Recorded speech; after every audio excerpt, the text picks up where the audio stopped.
Hello, my name is all the witches that were burned at the stake during the Salem witch trials. My name is Cruella. And welcome back to Please Don't Spoil the Movie. This episode will not come out. Oh, wait, hold on. Brought to you by podcast that... Wait, no, sorry. Brought to you by a podcast brought to you by sisters who love each other. Today is October 30th, the day before Halloween. This episode is not going to come out tomorrow, but happy Halloween Eve, everyone. The most exciting time of the year, if I do say so myself. Do you concur? Yes! All Hallows Eve! Hell yeah, bro. She'll bow to the dead. Best holiday around. Yes. Let's talk Halloween. Let's start. Are you dressing up tomorrow? I am. Okay.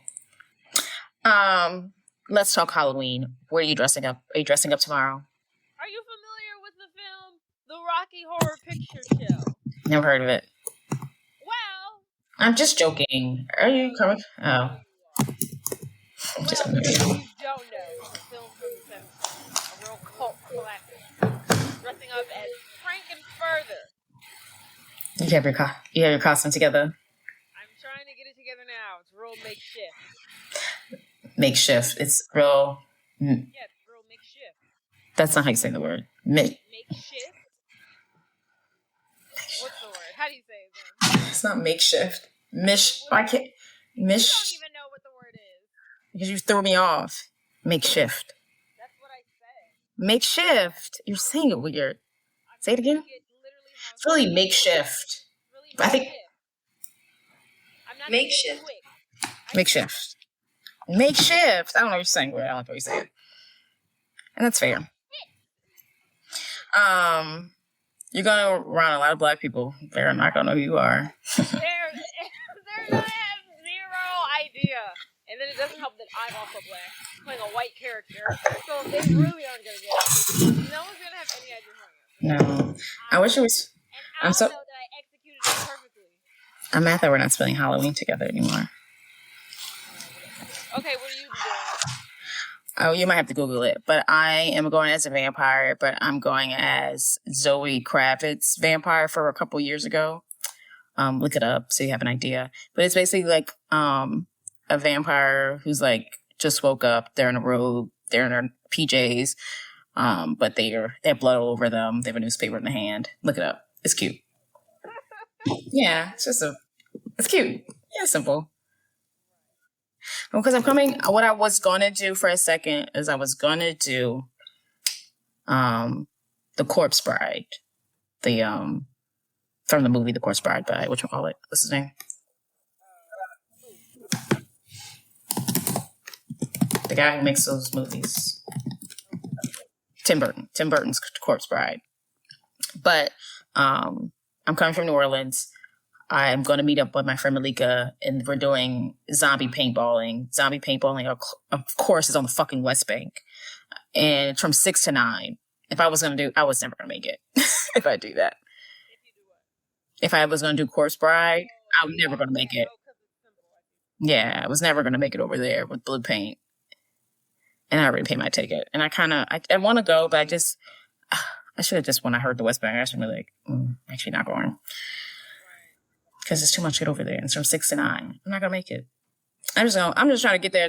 You know what? I'm going to get there late. Probably, I just want to do zombie paintball and then I might meet up with you. What time is your party for? 8. I might meet up with you after. Wait, what time is yours for? 6 to 9? 9, yeah. It's like you have you seen the TikToks? It's like zombie paintballing. I have, but I've never seen any paintball. I just see people on the bus screaming. Yeah, so I mean they're shooting the people, so all right. So I'm sure the people. No, we're shooting the zombies. Oh. The people in the van are shooting zombies. Oh. I'm assuming by the time the videos I've seen, they're shooting them, but I'm assuming the person also recording is can't.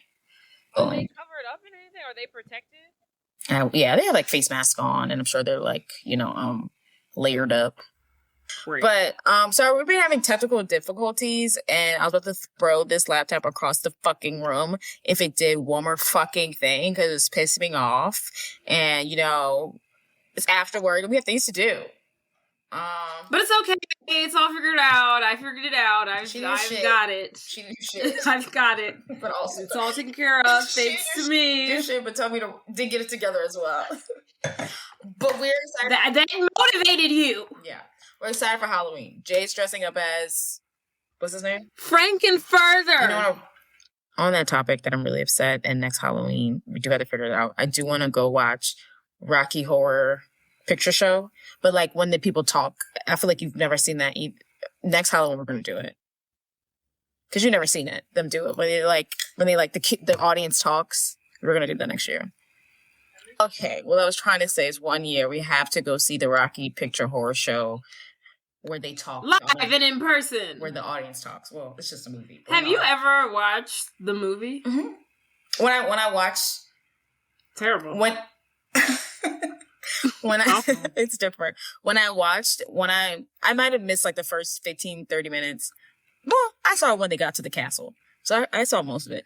But when I was at Bonnaroo, they played it, and then they had the audience participation, and I was like, this eats down bad. Like, you gotta watch it with the audience participation. It is fun. So one year we have to do that. And I wanted to do it this year, but someone got married. Wedding was fun, guys. I wonder who the fuck that was. Quick, wedding was fun. Great time. Video. Oh yeah, we didn't talk about your wedding? I feel like it's old news now. Halloween's more important. Did you have a great time? Not Halloween's more important. We have to talk about your wedding. What can you say? You got married. Fun. Favorite thing, surprisingly, was the second line band. Thought I was gonna hate it. Hey, maybe now is the fine time to tell you. Did anybody tell you? No. You know how we did your camcorders? Yeah. Nobody recorded the ceremony. I saw someone holding a camcorder when I was walking down the aisle, though. But Brooke said someone wasn't the girls' camcorder. Someone else said the same thing, but I remember walking down the aisle and I could be, but I was like, "Oh, you got the camcorder." I remember doing that, and maybe I made it up, but I thought someone recorded the ceremony. I could be wrong, but yes, I know the girls' camcorder wasn't. Someone else said that. And then I asked Langston. I said, "Did any of y'all use the camcorder or give the camcorder to somebody to record the ceremony?" And he was like, "No." Chancellor said, "One of y'all were gonna do it, so we shouldn't worry about it." I kind of trust Jordon because he was on it. Well, that's what your mama said. They were like, "Well, maybe Jordon did it." I said he was in the fucking wedding. Right? How the fuck? Did you see him on the fucking stage with a camcorder? I kind of trust that but only because when we were taking pictures, Chisa was saying that Jordon was acting like he was getting paid for it. Like when we were taking pictures inside for like the family, he was like, "Y'all, I'll be right back. I gotta go, get footage of them taking photos." And he was like, "Did someone ask you to do it?" He was like, "No, I'm just going. I gotta get the footage." Like he was working there. And while we were taking pictures, like outside in the car, he was like, "I was like, there was at one point, I don't know if it was when y'all was on the just dancing, or maybe when the second line band came in. No, because I got the second line band came in. I don't know what. At one point, I told him to go up on a little staircase and get the dance floor. It was for the swag and serve. Yeah. That's what it was. And watching him record it was so funny. First of all, I was like, the shit's not in the fucking frame because you're moving this shit all around. He was like, Someone said, I was like, get it together. Gonna get motion sickness. Right, I was like, bruh. I was like, we can't use this. But it was, I do remember, because I feel like people say everything is a blur, but everything's not a blur, but it kind of is. But I do remember being like, what? I feel like everything I do quickly. So I do remember him watching him up there dancing, and I was just like, okay, next thing. I was just like, that's funny. Right. It was funny. He was good. He was good. What about this? I was say something else. Oh, and then someone, Cheetah said that while he was recording, he was like, I got a lot of asses and I got a lot of titties. So that's hilarious. So that's hilarious. So when they go back, you're gonna see a lot of asses and a lot of titties on the video. Then, oh Jesus, y'all can crop that out. Right. Oh. Well, the wedding was great. Oh no, she's married. Yeah, crazy. Would you do it all over again? Did you have fun? I did. If I could do anything, I would make it longer. 1 hour. Oh, really? Because I feel like 1 hour. I don't know. I feel like I feel like I need to get everyone together because like I feel like I didn't get to talk to nobody. Like my guests, people I never seen in a while. I was just like, hey, bye, thanks for coming, hey, bye. Right. It's never like probably didn't have time for that. I have full conversation. Like it's like real quick. And then like at one point, Lauren was like, okay, stop talking to people, and I was like, you right. Because if I keep talking, but I when she wasn't looking, I went to go talk. Hey, but it was just like, just don't see.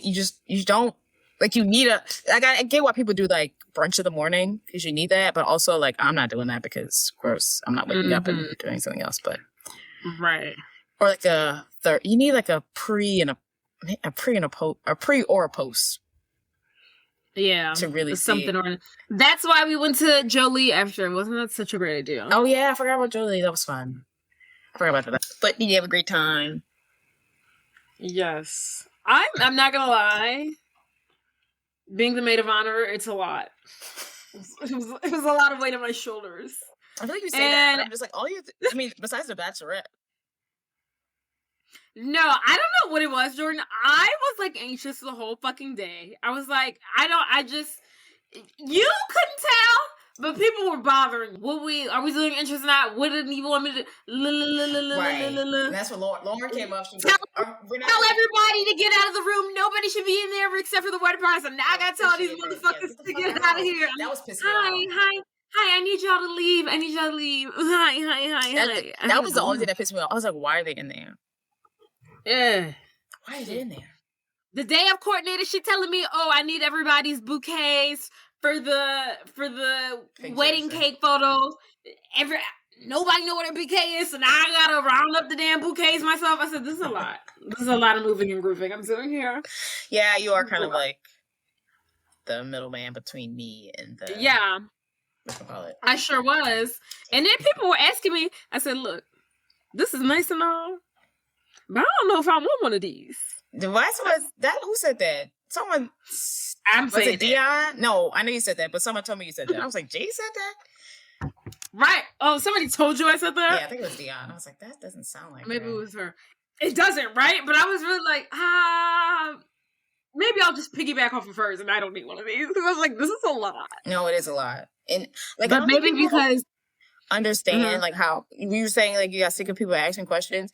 Imagine doing that for like 6 months, right? And the closer you get, the more questions. Like I was getting irritated about like the simplest question: "What are your wedding colors, bitch? Why do you need to know?"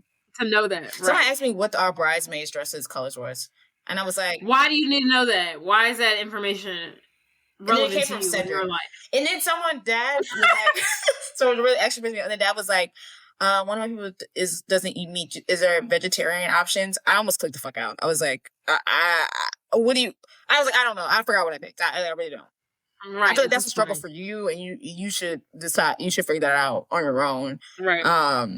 We got cheese. Like I don't know what the fuck. What you mean? Like it's not a vegetarian. Right. When I picked this, I understood that most people, and I eat meat pretty much, chicken again. So but I understood like most people eat fucking chicken and meat, seafood. No, there ain't no vegetarian options, bitch. Right. That's you got journey. Pescatarian, and that's it. Right. That's your journey. But I don't know. Because if you're a vegetarian, if you don't eat meat or fish, your only option is fucking vegetables. Yeah, you should be used to that lifestyle by now. So yeah, we have that if you fucking need it. But yes, I don't have any vegetarian focused meals. Mm-hmm. But I think you should have a wedding. But yes, it's a lot of questions. Wedding planners are important. Mm. You say you don't want to do a big wedding. You can do a micro wedding. Courthouse. It's so weird for you. Calling my name. You know what's funny? When Jada read my cards, you remember when she read our cards? Jada, remember that? Jada White? Why are you looking at Jada White. Oh. What Jade? Well, I got a wedding planner named Jada, so I'm thinking talking about Jada. Okay. You said cards. I'm like, I don't remember any tarot cards. She did our card readings. She said, she was like, I see you getting married, but you're gonna elope. And I was like, bitch, have you lost your mind? I was like, that's the most off-brand thing I've ever heard anybody tell me. Really? And now look at us. I'm like, sign me up. Elopement would be nice. You still have to plan some stuff. People will still come. but like a small. Did you not hear me when I said courthouse? Well, that's not eloping. Courthouse. Eloping is going out of the country and you don't tell nobody. Well, I don't even courthouse. Courthouse. You gotta go out of the country. To me, eloping means you went out the country. Yeah. You can't go up the street to go to the courthouse. Carrie Bradshaw style, the second attempt at marrying big. Courthouse. That's so funny. We'll see. You can be there, mom can be there, his parents, his siblings can be there, called motherfucking day. You would want a party? Planning it does suck. And put all that shit towards me getting a fucking car. A G-Wagon. But yeah, I wanted, like, you get like decision fatigue. Like, even what Sam was like, the week of my wedding, I just kept crying because people kept asking me questions. But yeah, you get like tired of getting asked questions, answering questions, making decisions. I was like, at this point, I was like, book it. Here's my credit card. I don't care. Sure, here, take it. I don't care. Fuck up and leave me the fuck alone. Leave me the fuck alone. It does get, like, you do get decision fatigue. I fell on the dance floor. Did you see that happen? Did you see him almost fall twice? No, I didn't see you fall. Oh, you almost fell twice? Yeah. Is that what you said? Yeah, I almost fell twice.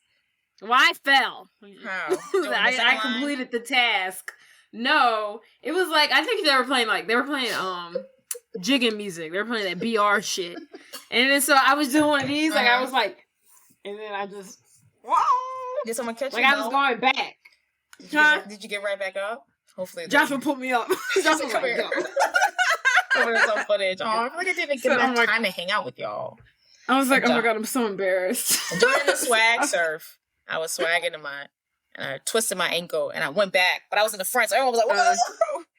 And then during the second line, I was doing something. I don't know what I was doing. But I went up and I went low. I was doing one I was behind you. You and the second line person grabbed me and was like, come back up. Well, you weren't falling though. No, I was about to fall. If y'all didn't catch me, I was gonna fall. I was falling. You didn't. There was no like. No. It wasn't that then because I was hanging on someone's. It was like before I started doing that because when I was doing that, I was like holding on to somebody, kind of what I was doing. But I was doing something and I went low and I almost didn't get back up and I fell. But someone caught me. I think it was the second line guy that caught me. Because when you were doing that, I was behind. I was doing it with you. You were like, I was like, yeah. Okay. Yep. No, it was something else. It was because by then there's a video of it. I should have sent it to you. Oh yes, send it to me. Somebody posted it. But and you fell on the ground legitimately. Oh, bitch, I fell. I fell on my ass. Joshy got you. He said, "Get your ass up." He said, "Get up." I'm humiliated. But enough wedding talk. Well, have you watched anything lately? I have. Can I remember it? Jesus. Have you watched anything lately? Let me see. Watch something. Yes. Lately. Tell me. Me and Mom have been watching. Are you familiar with the Murdoch family? Yeah. Watched True Crime. They did a remake or like a live action. You literally work on my nerves. You literally work on my nerves. Dude, I was when I tried to, when I try to introduce something, I try to tell what it's all about. You've already fucking seen it. But the Murdoch family was so old. You're just hopping on it. But I don't know I don't know what show you're talking about. I have not seen the show. I just know. But you know the fucking story. Yeah, exactly. So I can't even talk. Yeah, I just know all the facts. Yeah. So what? Your Trump impersonation is trash. I just know all the facts. They told me my DNA wasn't DNA. It was USA. And by USA, I mean, it's going to bring down the nation. Fucking sucks. Not funny. What's the show about? It's about the fucking Murdocks. Yeah, but like, is it a live action? Is it a documentary? Because I thought they were making like the Menendez brothers version of it. You know what I'm saying? Yeah, it's like that. You finished it? No, because for whatever reason, this is, if you're gonna be a streaming service, you need to be a fucking streaming service. Which one why are we doing this? Why are you trying to name them? Hulu. This shit's on Hulu. So why are they releasing episodes like per week? I think they probably release, I don't know, maybe like the first 4 episodes, and then the rest are releasing by the week. What's that about? Why are you doing that? Why are you Trash. doing that? I'm really.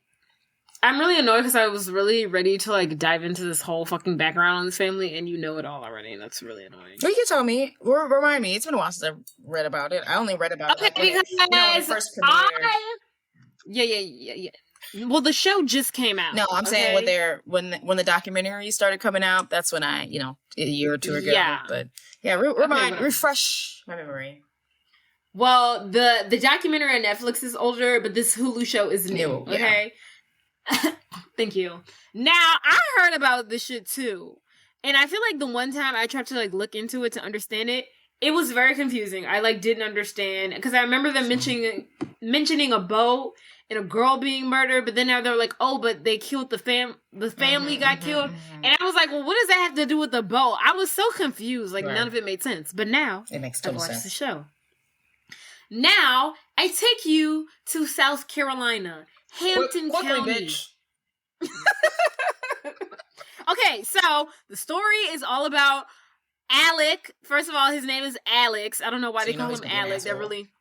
Yeah. His name is Alec Murdaugh.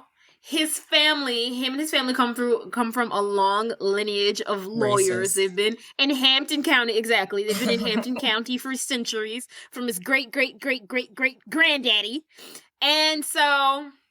they run everything. They run the court system. They got the cops on their hand, like all that shit. So then Alec has 2 sons. Buster's the eldest, and then Paul. Paul's a little fucker.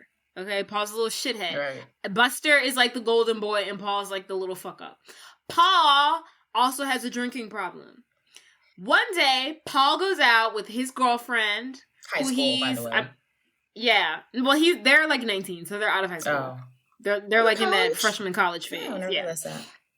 So, Paul goes out with his girlfriend, his 2 best friends, and their girlfriends. So it's like a triple date. They go out to some oyster thing. I don't know. They get drunk, whatever. They go via boat. They get to wherever they're going. It's like a party in the boondocks. They go to the party via boat. They leave the party via boat. Problem is, Paul's a fuck up, and he's got an alcohol problem. Paul wants to drive back after they've been drinking. He insists on it. Everyone's like, no, you're too fucking drunk. He's like, this is my fucking boat. This is my fucking boat. He slaps his girlfriend in the fucking face. He says that her dad doesn't make enough money to support her family. Crazy thing to say on a boat ride. It's a crazy thing to read somebody about. Crazy thing to randomly. Yeah.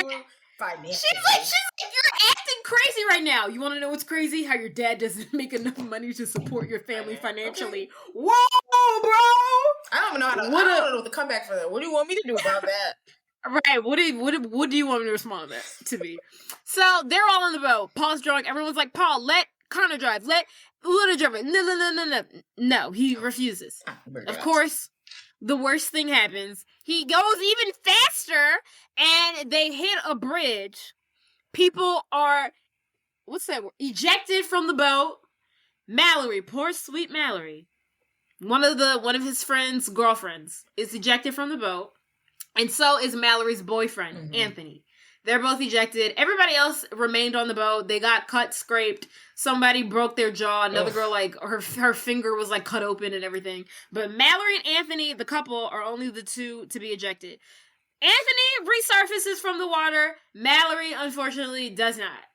Mallory, later, they search for her body for, like, days. They never find her until, like, 6 days later. Of course, she's pronounced dead.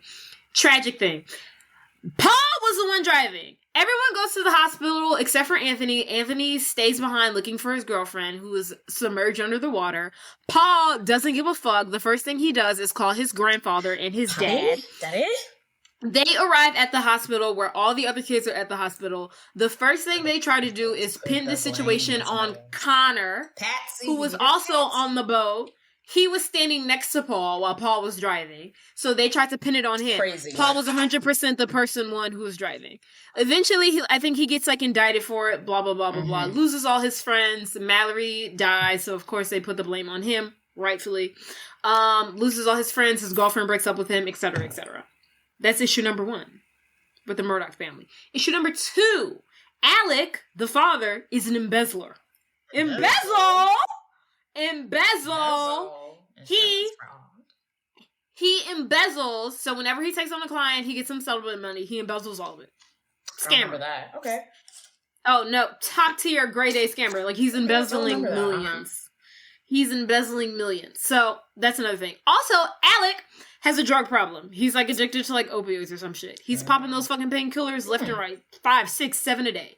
His wife, Maggie, poor thing, I guess. I don't know. She's a simp for him. I don't know. Anywho, now let's go back to Buster. Buster's the golden boy, right? Okay? And mind you, the girl being ejected from the boat, poor Mallory Beach, that was her name. She lost her life. That was like 2019, okay? Let's rewind to 2015. Now we're focusing on Buster. Buster had somebody who he knew. His name was Steven. Steven was gay. Steven, randomly one night, body was found in the middle of the road. His car, I think, was like miles down.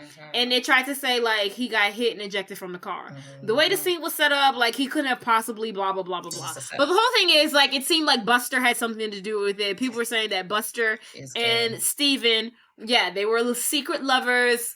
Something happened. Buster killed him or something, maybe, or did something. He's probably about to out him, and then he got killed. Yeah, it has something to do with it. And of course, they never did an autopsy. The police never investigated. It was just pronounced, it was put under the rug. Okay. That was 2015. 2019, Mallory dies. 2018, however, we go to Gloria. Gloria is the Murdock housekeeper. Okay. She's a housekeeper to the Murdocks. What's his name? Paul, the youngest son, loves her. He loves Gloria. That's his girl. However, Gloria, of course, she's in the house. She's in the home. She knows everything. She knows that Alec has a drug problem. She knows what the fuck he be doing. Like, she knows all the family secrets. Some might say she might know too much. Poor Gloria, one day, she falls. She has a terrible fall. And she's bleeding from the head. The Murdocks call the police. They're like, our housekeeper just fell. They're like, how'd she fall? She tripped over the dog. Later we find out that was a fucking lie. She didn't trip over the dog. She spent some time in the hospital. She succumbs to her injuries and she dies. Okay? That's body number 3 under the Murdock name. This is crazy. They just be killing people. That's body number 3. Bodies. So, now don't forget, Alec, he's an embezzler. Embezzle!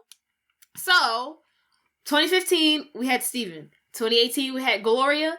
2019, Mallory. So now that we're to the third body, this is where shit starts to get intense. Now the shit about Gloria's death is starting to resurface. Now the shit about Steven's death.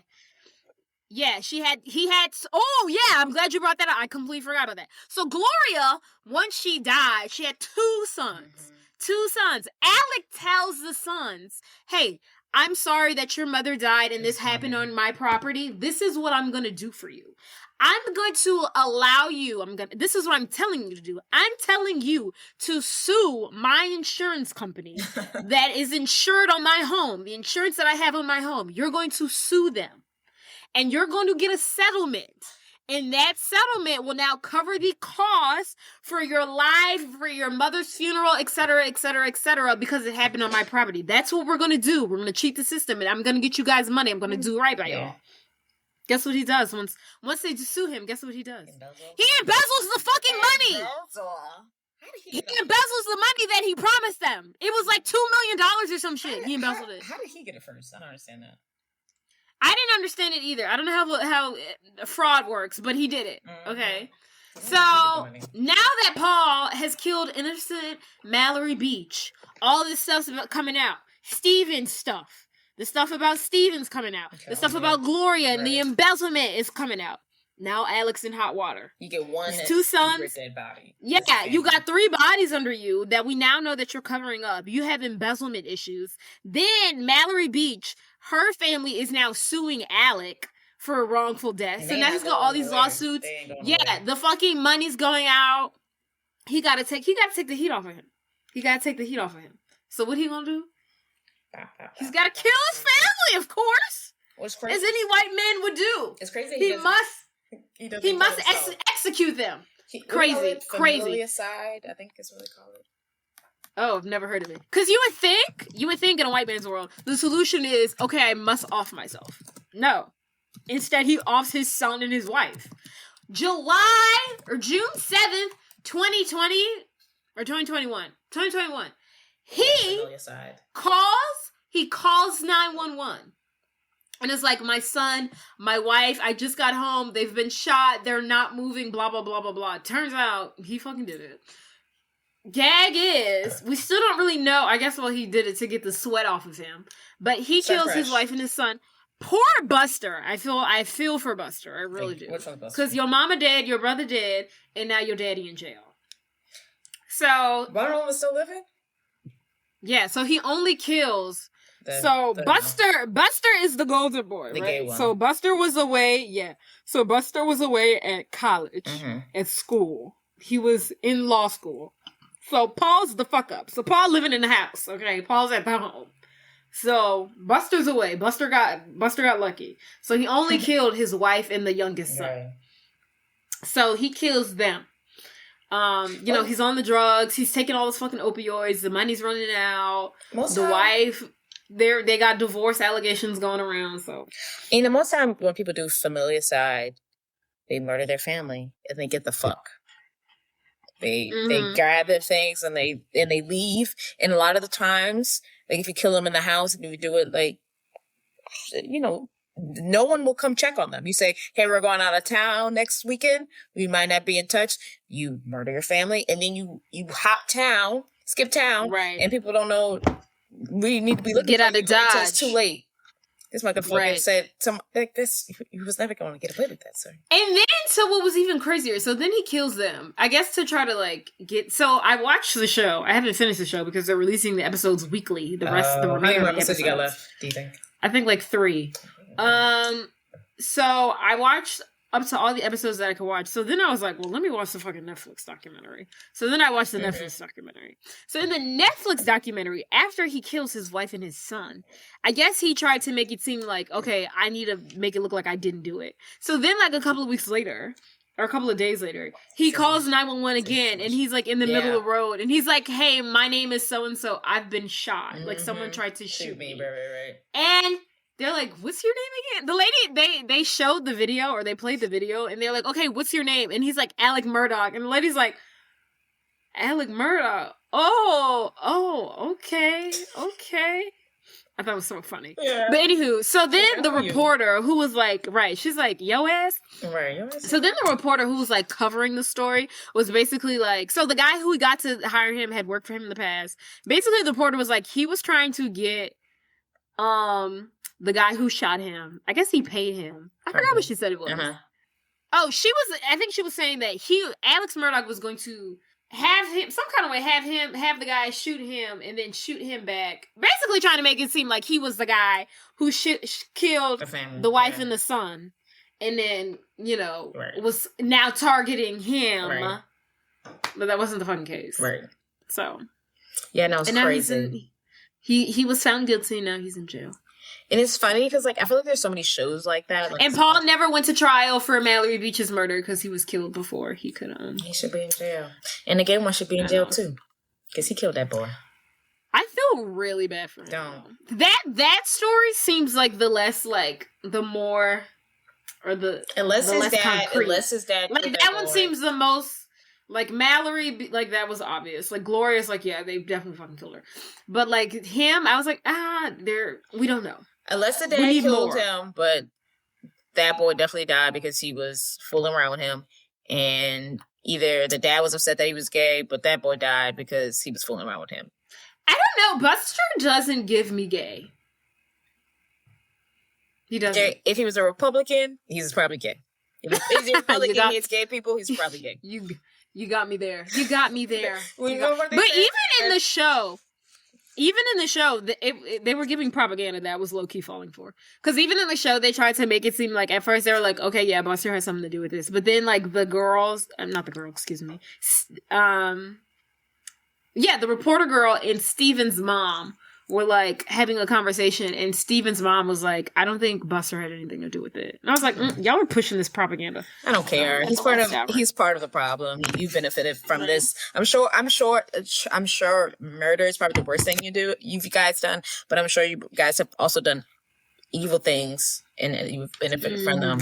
And I think the Family Should Fall is also funny that, there's like shows about, right. There's also like shows about this, and it's funny that like based on there's people out there, there's towns where they just let one family rule, and they'll just run the whole fucking show. Isn't that crazy? No, so crazy because it's like we're in bumfuck Egypt. We can overtake this, but do you really need the Murdocks? You can't though, because you're in a small town and you have no power because they have all the power. Yeah, but my thing is like, what is the power though? So they run the law. They own the law. But if they just sat with it for a second, they're like, what are we protecting? The trailer park down the street? Like what do we have here? What do we got going for us that we need the Murdocks for? Like, we run this. They don't run this. They wouldn't be shit without us. It's one family. And that's what the billionaires don't want you to know. They want y'all to think. But if all the workers stop working, what they do, they wouldn't know what to do. They don't know how to grocery shop. They need us. And don't you ever forget it. Period. All right, guys, we got to make this quick because we've been here for way too long. Jay, tell us about this movie. Segueing from, lies and omission and secrets, that segues into the movie that we're talking about. Think early 2000s. Think technology and it's just now on the rise. Mm-hmm. Think Blackberries. Think tablets. Think PalmPilots. Think exes. Think Betrayal. Think not telling the whole truth. Not lying, but not telling you the full story. Think a gynecologist. Think a chef. Think a supermodel. Think reality television. Think a Jerry Springer Maury-esque show. And that brings us to, drum roll please!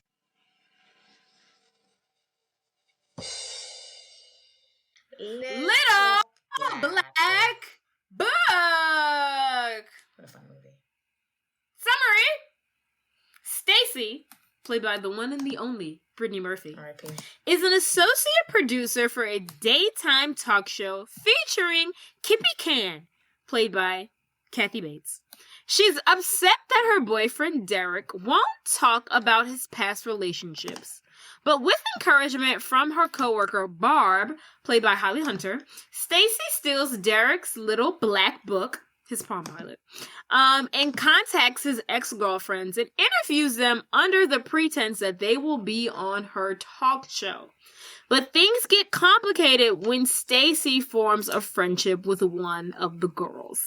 The girls, honey. The girls. Okay, I really did a lot of digging to find some fucking information on the show. I even went to YouTube and watched old interviews to get something. Okay, look at her doing work. Right. Her job. And still, nothing. That's the hardest I had to search for anything, and I still got nothing. So this will be very short and sweet. The film is a 2004 American comedy drama directed by Nick Horan and written by Melissa Carter and Alyssa Bell. The film was released August 6, 2024 and distributed by Sony Pictures. And cast. That's it. Well, actually, no. Budget. What year? 2004. We haven't done this in so long. Jesus. Sorry, guys. Wedding. It's been ageless. 2004. Yeah. 20 million. 30 million. Not quite. 30 million? Okay. We're getting warmer. 36 million. 32. 35 million. Damn it. 35. Box office? 40 million. Nope. 45. Nope. 50? Damn. It's got the thumbs down to go down here. 20 million. $22 million. That's not the a film profit. did not turn a profit. I feel like that's one of our. I feel like most of our movies at least turn some profit. This is our first movie did not turn a profit. The film received mostly negative reviews. Haters. Okay. And only holds a 22% approval rating on Rotten Tomatoes. Fucking fire Rotten Tomatoes because I love it. Which is bullshit because this movie it has a lot going on. I think I feel like I always have it gets kind of confusing, but I still like it. I like it. It's messy. I love it. But like not. It's very messy. But like it's just like bitch. You cause it. The writing is messy. The writing is like messy. I'm like, what are y'all talking about? I just meant like it's like gossipy. It's messy. I love it. I know that's what you meant, but I meant the writing is messy. Right. I was like, what is y'all writing? But anywho, cast Brittany Murphy as Stacey, Holly Hunter as Barb, Ron Livingston as Derek, Kathy Bates as Kippy Can, Julian Nicholson as Joyce, Stephen Tobolsky as Carl, let's see, Josie Moran as Lulu Fitz, and where is she? Rashida Jones! Rashida. As Dr. Rochelle Keys. Rashida is so funny for being a black woman. She's hilarious for that. I was like, she is so about funny to say that because I was like, usually I can spot. Well, you can see it. You can spot them, but like for the longest, she's indetectable. When I tell you, it's not recently, but like I feel like later in my life, I just. But it's yeah. I was like, Rashida Jones is black? It's not recent, but it's recent. Like, you probably found out in, like, 2019. Yeah. I was like, she black? But, no idea. Like, this is a black woman? I feel like it was a little bit her name is fucking Rashida. Like, I didn't know her name. And I seen her so many stuff. Could have sworn that was a white woman. But now that... Everyone thought she was a white woman. She's hilarious for being black. She's hilarious for being black. Hilarious. Her mama white, huh? Is that what it is? Yeah. Her mother is white, but her father is Quincy Jones. Right? Which is crazy. Like her fucking father is like the godfather of like music, right? Like the black man. Yeah, craziness. Like Nicole Richie on the other side. Like, okay, she's black technically, but that's a white woman, and I would have. It's not going like if right. I'm talking about the right person. Nicole Richie was adopted, so I don't really know how she identifies. Lionel Richie is not her biological father. You don't know that? No. That is correct. No. She's literally said, "I'm black." I think she identifies as a black person, but her father is not Lionel Richie. She was adopted. No. Yes. No. Yes. I think it was like somebody in his band. Oh my god, yes. I think they couldn't like afford her. Yes. And he's like, I'll take her. What did it say? He says, Jade. Read out loud. You just blew my fucking mind just now. Because I was just like, for the longest, I was like, Nicole Richie is black. I had to come to terms with that. Nicole Richie was adopted by singer Lana Richie and Brenda Harvey as biological parent. Her biological parents were friends of the Richies and who were unable to care for her financially. So, her parents became her legal guardians when she was 4. They officially adopted her at the age 9, at which point she changed her name to Nicole. 9? Damn, they adopted her late in life too. Shit. I need to see her parents, Nicole. I think they're like Latino. Yeah, and her father's name is Peter Michael Escovedo and Karen also. Yeah. Why is she? I don't know if they're Afro-Latino. Now why would she say she black? She about to piss me off. Because Lionel Richie's her adopted father. That does not make you... She about to piss me off. She just... I respect it. Why would she say that? That you're not black. I don't know. At least she's... I don't know. Because I forgot about that show. She had like a little... I think it was Quibi.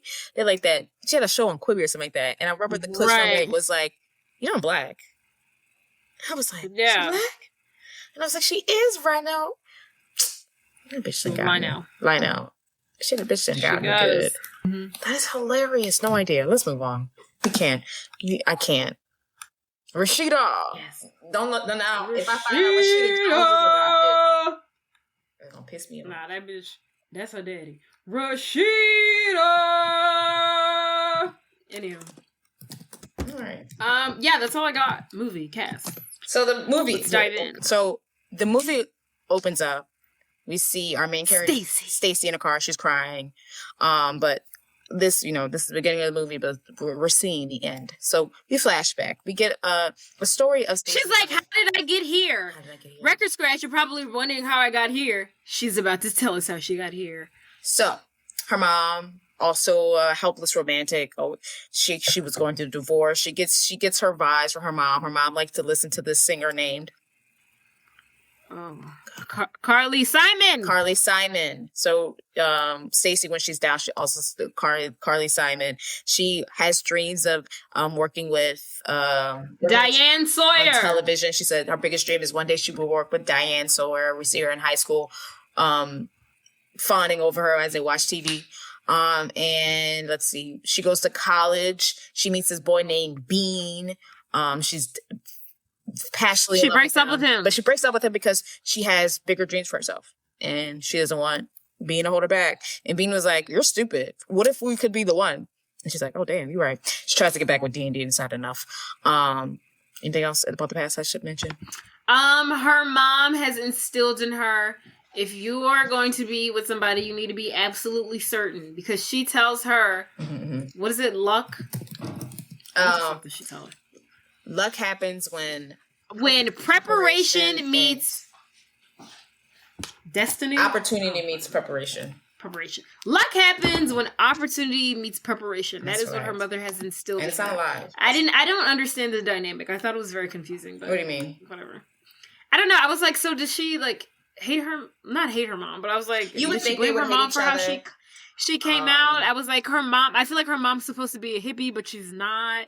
She's like, luck meets preparation. Like she's like, no. She's like drilling all these things in her, but then she's like always depressed and listening to Carl Simon. So I'm like, is this School of Hard Knocks, or is this like we're crying and singing in the car to get out our emotions? It does seem like in other movies they would have a strained relationship, but they're very close.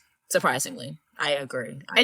Her mom's identity or character arc, it just wasn't clear to me. Yeah, but just like her, I feel like her mom. I feel like she gets her like boy craziness from her mom. But I wouldn't even say her mom's boy crazy. That's the thing. I don't know. I just feel like her. I don't know. I don't know her reception with love, because I feel like maybe her confused perception with love she gets from her failed relationship with her mother and her father. Her dad left her. Yes. They left him. Also, one of the not an earlier flashback, but we also see where Stacey meets her current boyfriend, Derek. They met at a bar or something, and we hop. I just want to point out the way he looks at her. He can't look at bitches like that. You can't be looking at bitches like that. And then, spoiler, be in love with somebody else. The way he looked at her, he looked like time stopped when he looked at her. When they first locked eyes and saw each other, like she was the only woman in the room. The only woman that he's ever seen. The woman that he's been waiting for her entire life. His entire life. That's Unfortunately, I can't unsee Burger, so he's always trash to me, no matter what. Burger. Oh, is he Burger? Sex and the City, yes, Burger. He's Burger. Oh my goodness. Whenever I see him, I only just see him as the guy from Dinner for Schmucks. Yeah. I only see him. That's so funny, because I only see him as Burger. And he pisses me the fuck off. And when I saw him in Dinner from Schmucks, I was like, oh, that's the guy from Little Black Book. That's the only two movies I correlate him with. That's Burger Girl. I forgot he is Burger. Worst boyfriend ever. But yes, so we're caught up. So now we jump to her current life. She's starting a new job at the Kippy Can show. So first day, she walks into the office, and things are going good for her. She's got a hot new guy. Well, not new. Yeah. They've been together for a year.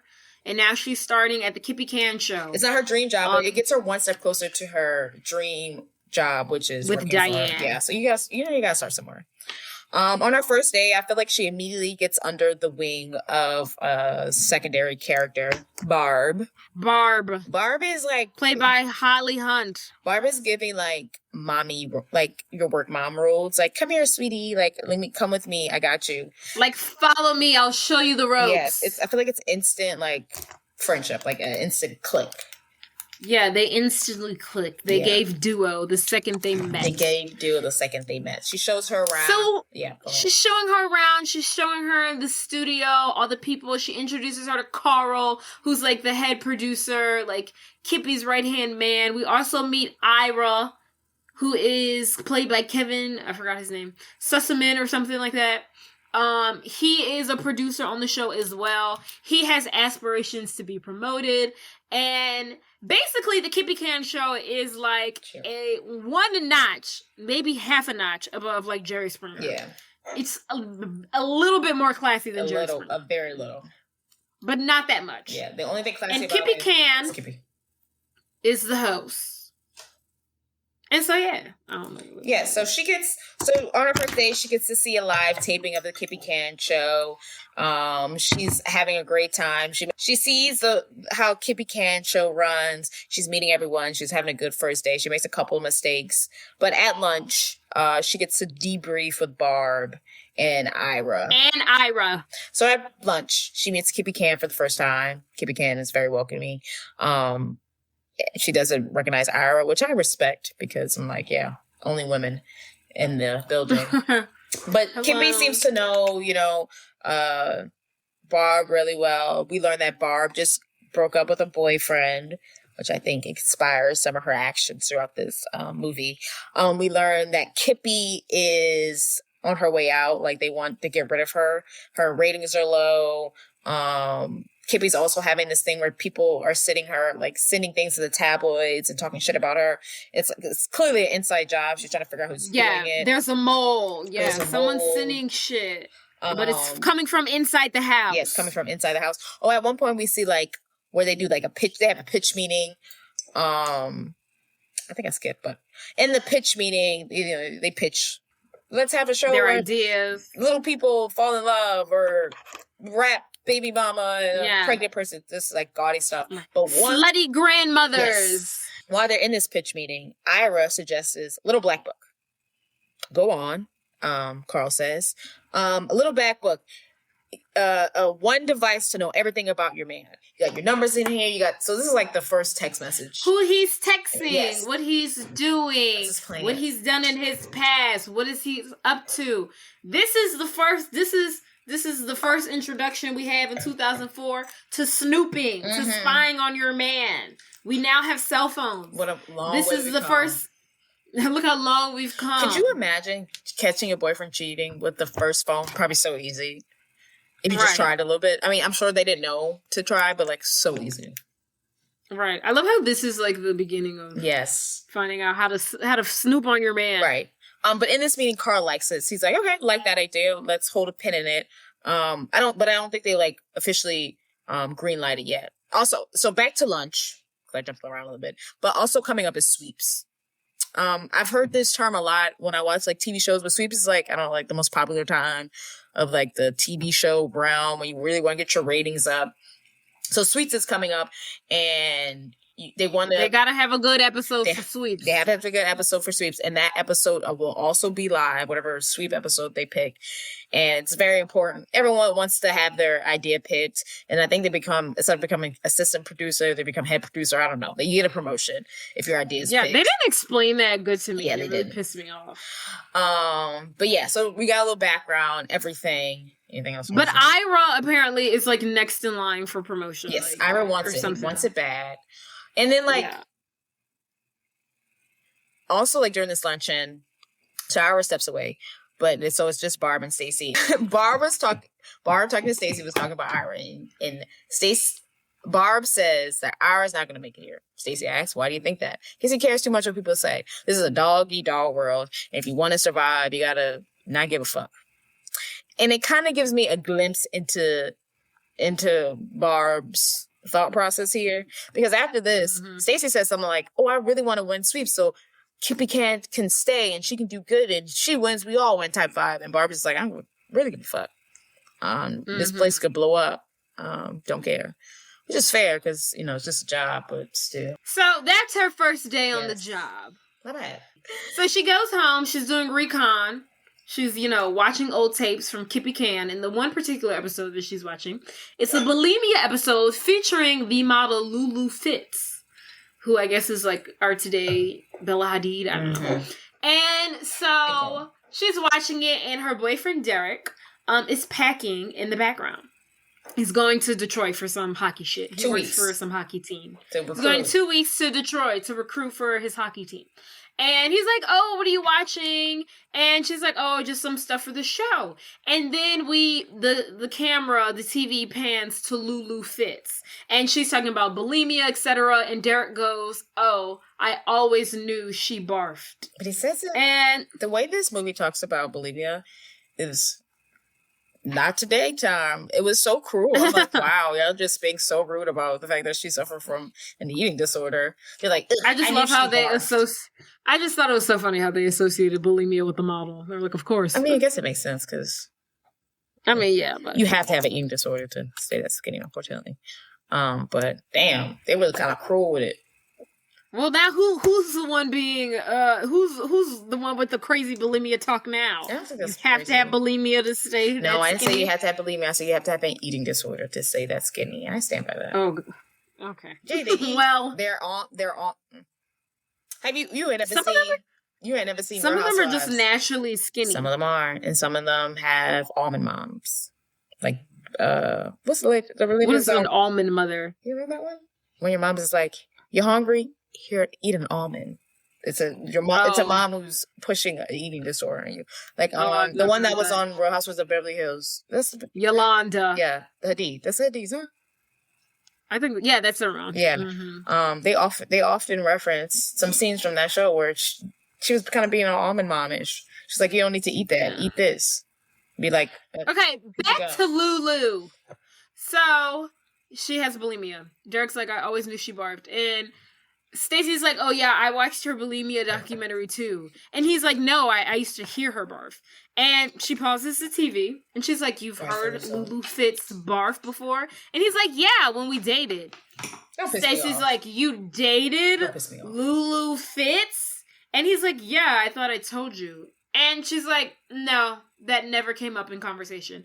Derek doesn't want to get into it. He doesn't want to talk about his past exes. Stacey's like, why not? You've told me about the doctor that you dated before me. And you told me about, what's that girl's name? Joyce. Her as well. You told me about her before, but you failed to mention Lulu.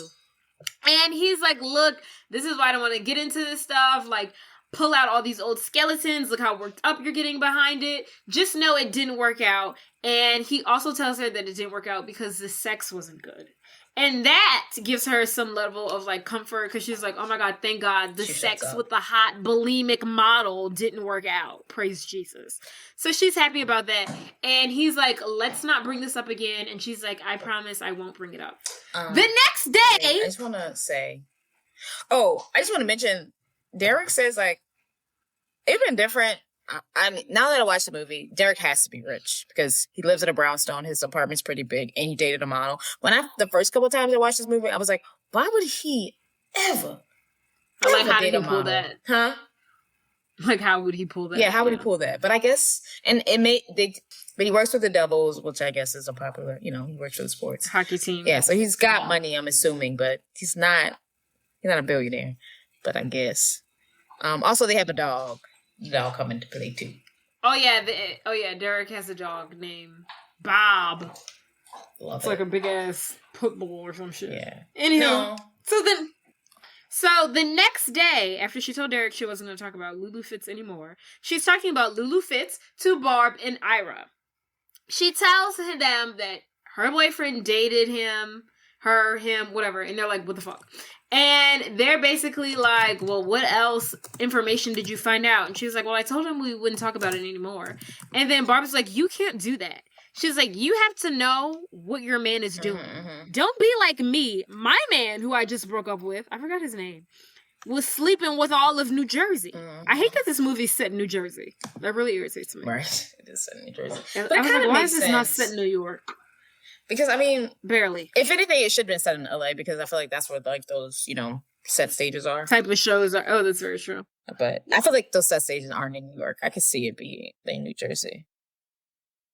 Just because I don't know. So, Barbara's like, don't be like me and my ex-man who was sleeping with all of New Jersey, and I found out at the last hour. You gotta get this information from these men.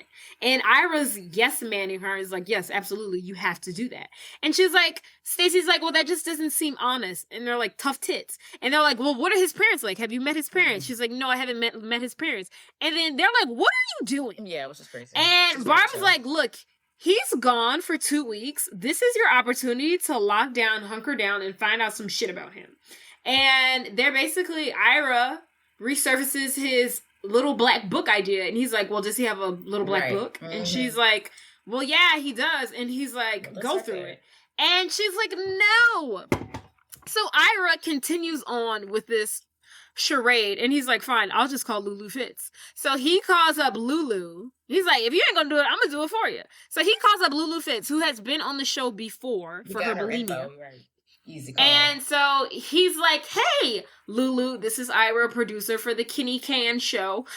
Your episode on bulimia was a huge hit. We're thinking about bringing you back in for another interview. How does that sound? Can you come in tomorrow? Blah, blah, blah, blah, blah.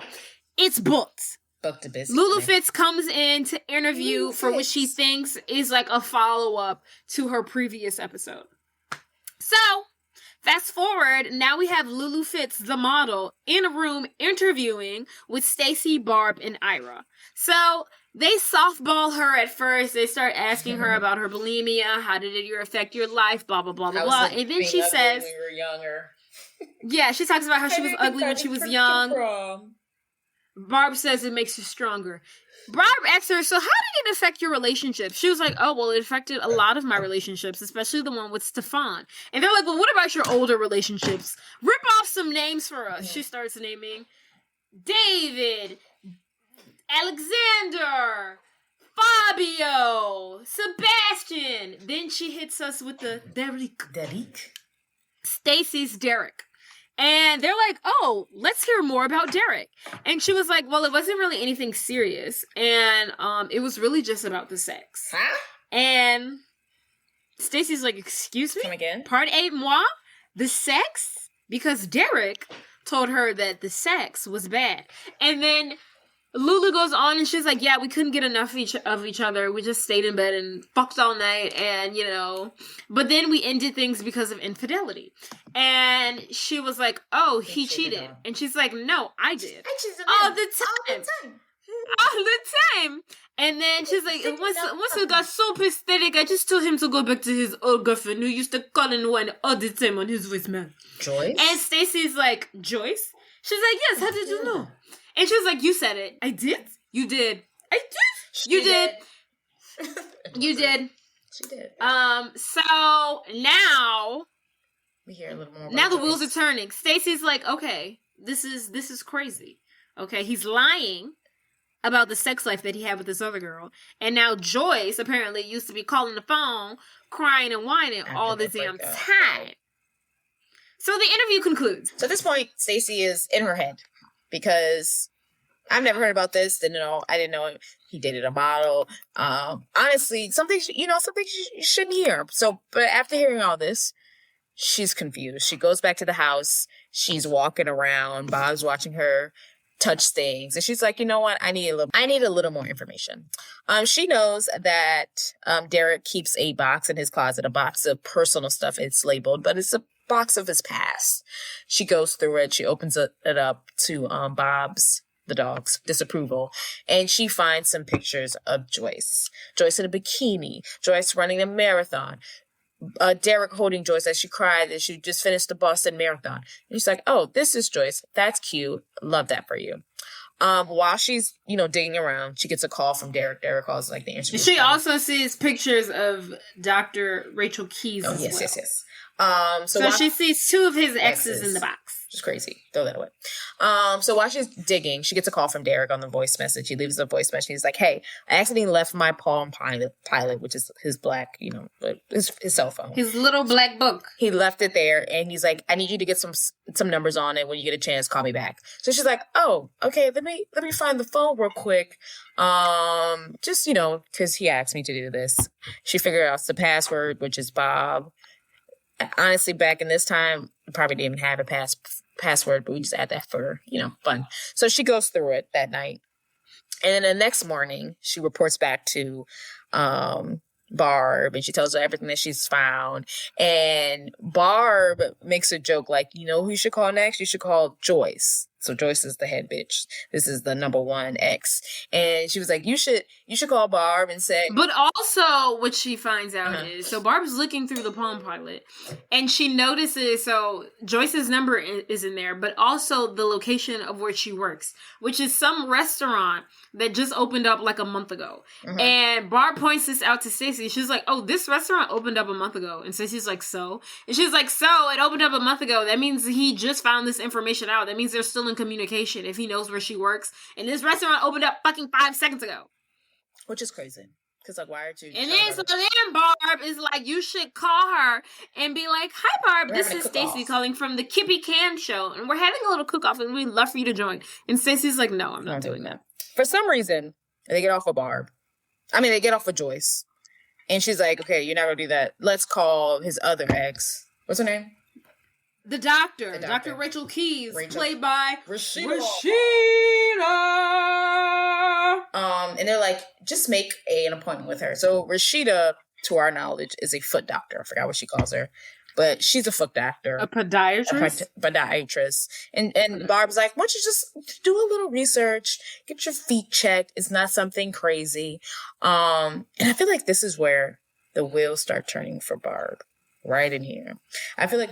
I was trying to figure out that too. Like, I was like, when did she lock in? I feel like it's right around here. It was definitely by the time they're both in Derek's apartment and Stacey finally calls Joyce. She was definitely locked in by then. Like, if it wasn't anything before then, it was definitely at that moment. So like when they she's like, "This about is it." Derek and like, have you met the parents? That was genuine.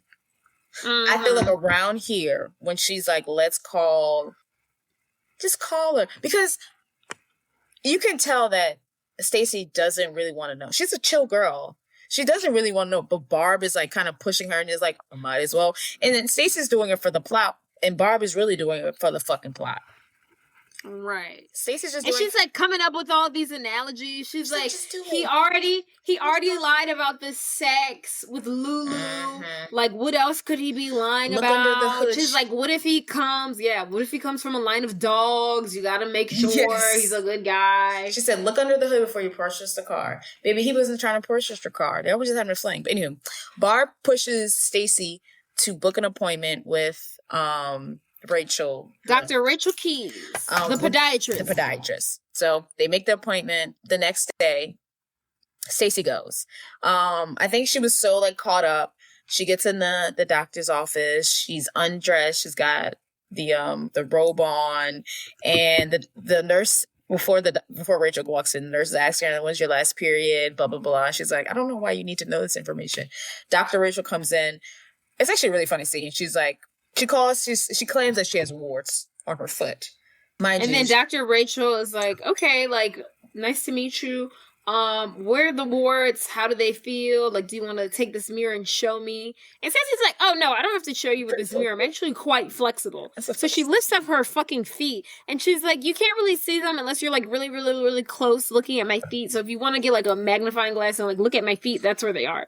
And Dr. Rachel's like, Dr. Rachel Keys is like, "Why don't we just lay back?" You're pretty kooky. So as her feet go in the stirrup, Stacey finally realizes that she's not a foot doctor. She is a gynecologist.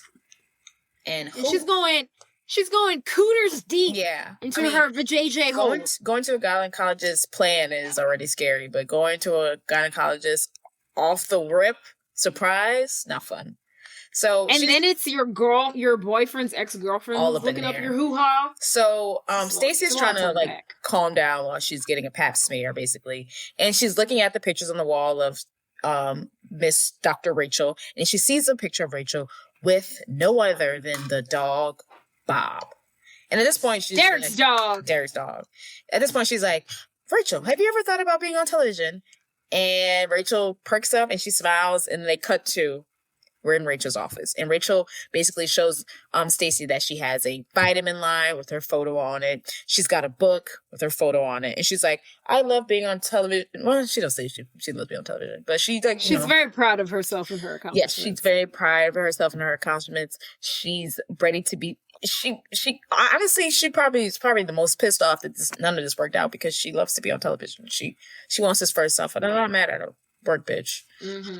But so at this point, so Stacey does the whole spiel, like, you could be on an episode of the Kippy Can show, blah, blah, blah, blah. But what about that dog that you got? I saw that dog in there. Let's talk about that dog. And Rachel shares, like, yeah, that's a dog that I had with my ex. Well, it's actually my ex-dog, sorry. It's actually my ex-dog's, but I helped raise him.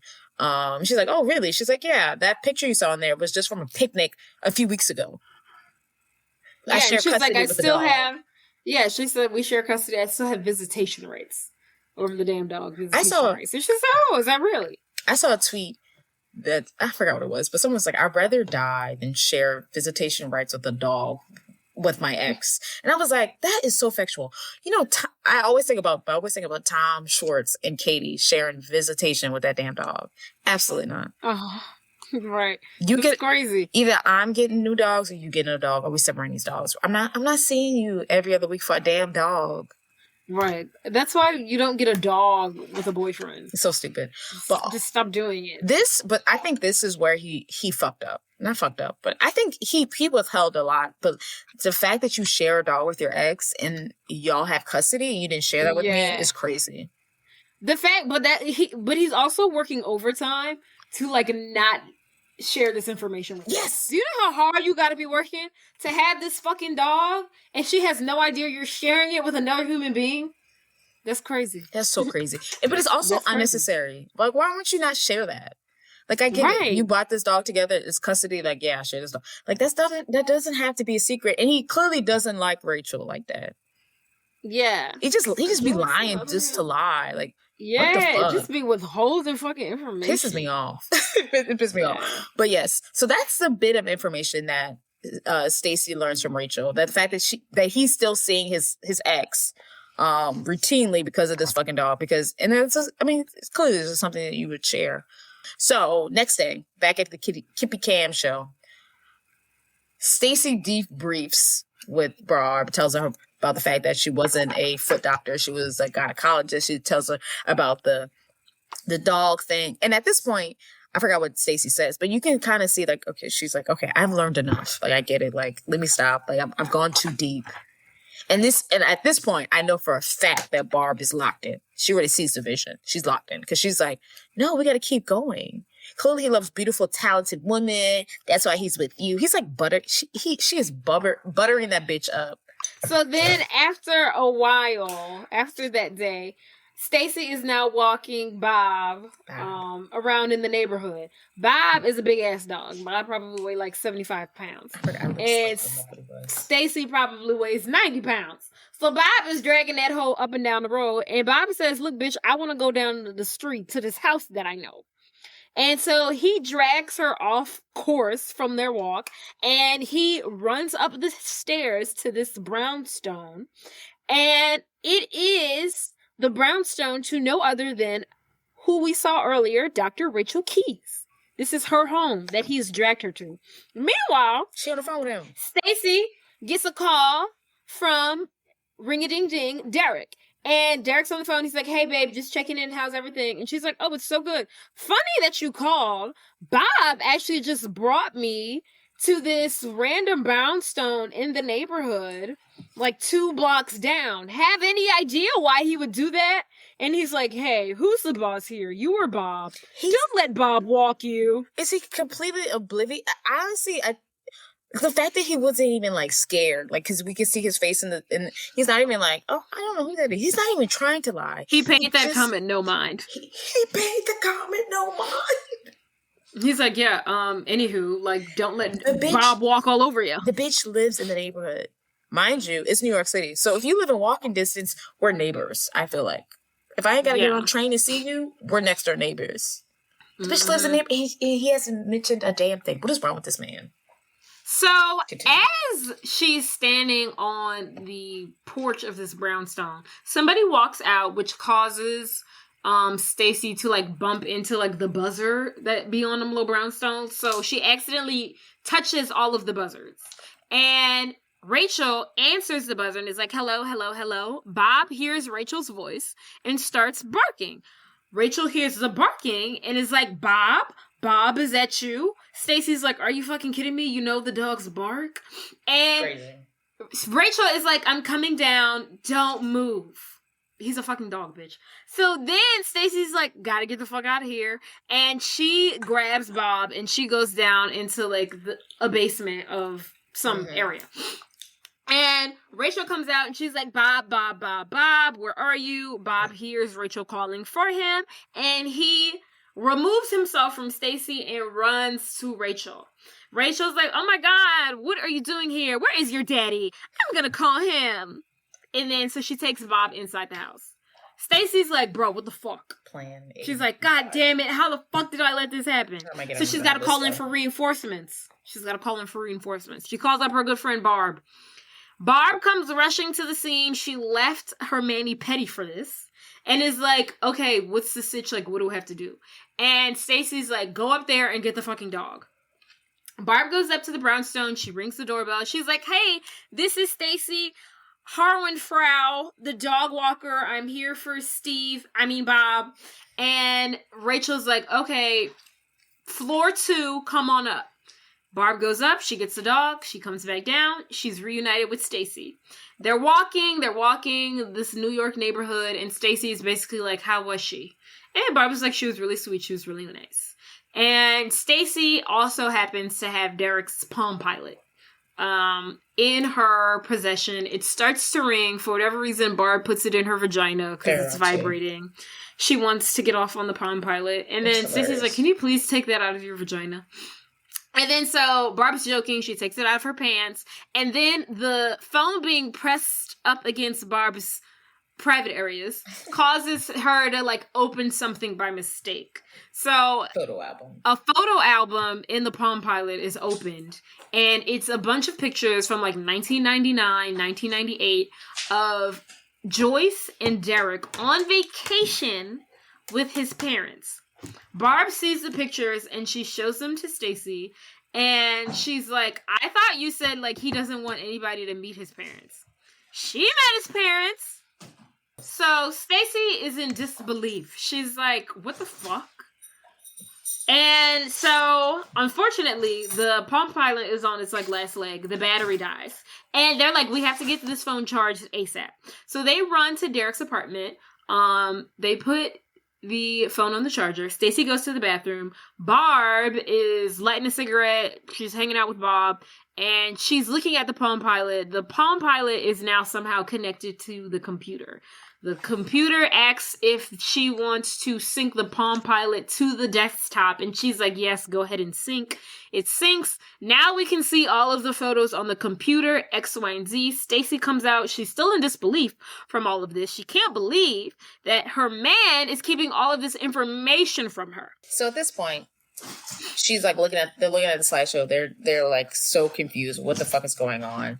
Confusion. This is more information I know. It's also crazy that he still has these photos. I mean, these aren't nudes technically, but they're basically nudes. At this point, you know, they're not nudes because her parents are in the fucking pictures with her in the fucking bikini thong. Yeah, that was crazy. But at this point, so Stacey's talking to Barb. They're confused. They're trying to figure out what's going on. The computer somehow accidentally calls Stacey. No, actually calls Joyce.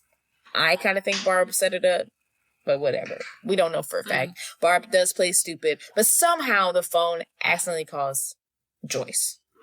So they're hearing ringing, and then Joyce calls the phone. They hang up. She calls back. She leaves a voice message like, "Hey, I saw you called and hang up. Hey Derek. I saw you call and hang up. I was expecting your call earlier this week, but you haven't called me back. But yeah, just call me back." So leaves a voicemail. Right. She also says, "Everyone loved your joke, by the way." And Stacey's like, "Joke? He doesn't make jokes. That's crazy." Right. Last week, you've been waiting for his call last week. This girl's like, these motherfuckers are still in communication. Crazy. So after this, Derek calls the voice message because he wanted to check his voice messages. This is what they did back in the day. I don't know if everyone knows this. So he's calling his voice message. Stacey freaks out because he's going to hear that Joyce just called. And then it's going to be like, why'd you just call me? It's going to be this whole fucking weird thing. So Stacey, she's like, what do I do? What do I do? She's like, what do I do? With the promotion of Barb, she takes a hockey stick because Barb says, "Kill it, kill it, right? Like, kill it." With the motivation of Barb, she takes her hockey stick. Mind you, Barb doesn't want this to blow up because if it blows up, it's over. There's more. There's more to be uncovered. We haven't even met Joyce yet. This is where Barb's in on this.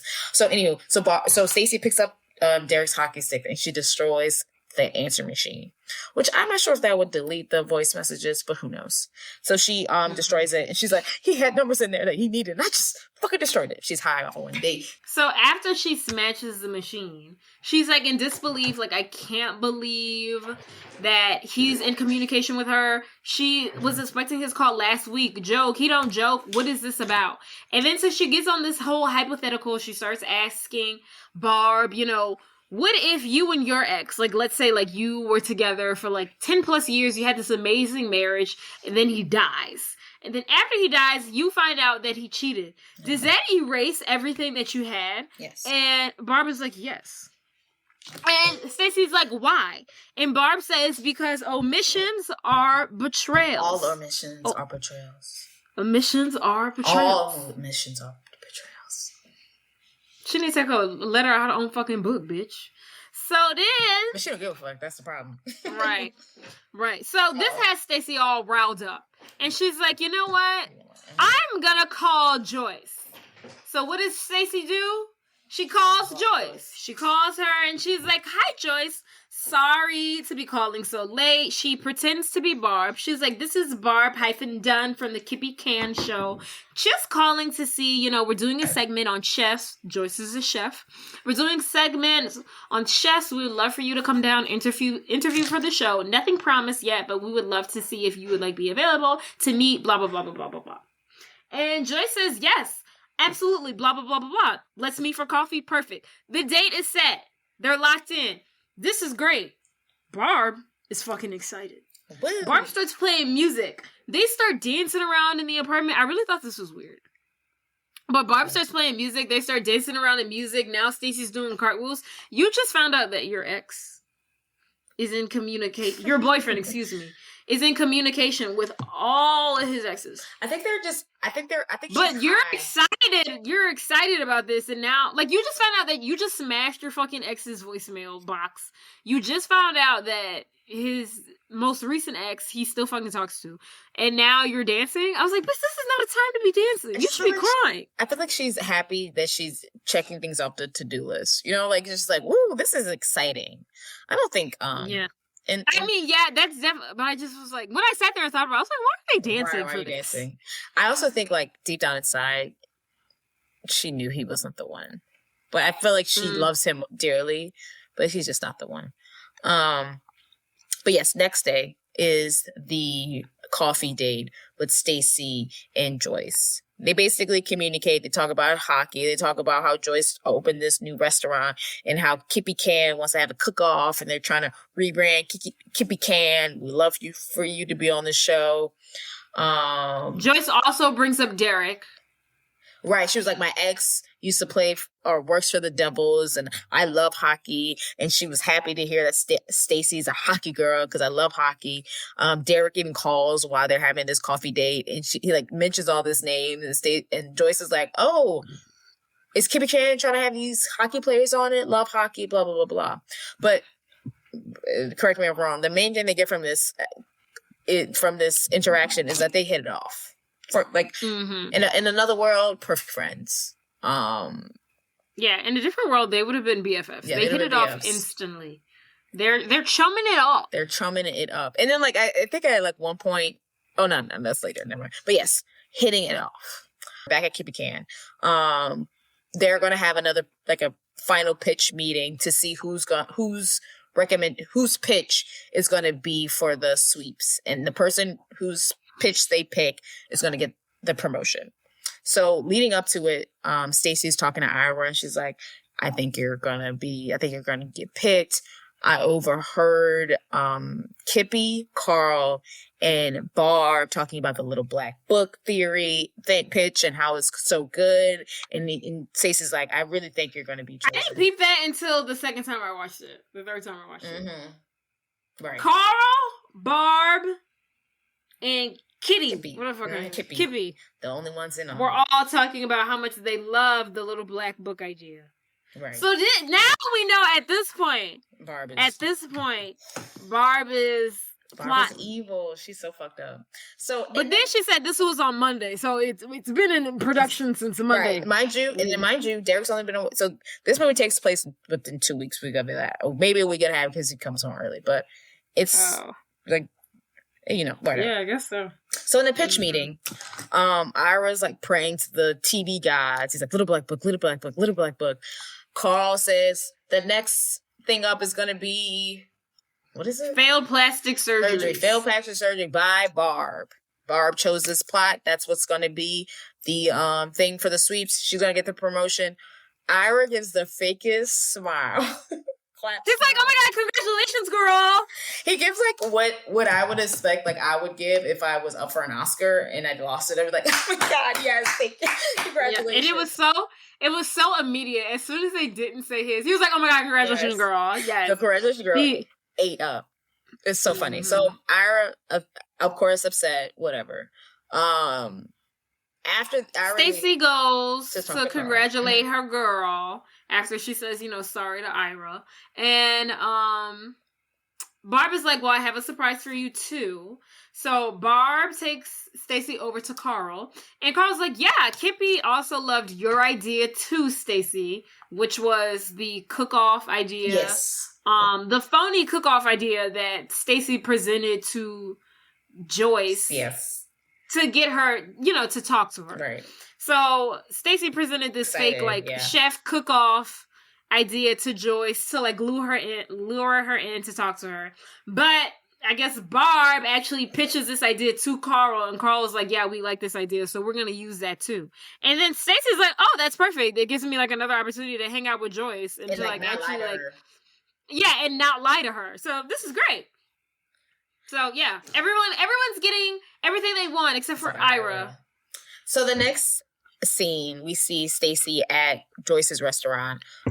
Joyce is cooking that night, and Joyce comes up, delivers her meal, and we forgot to mention this, she gives Stacey a present.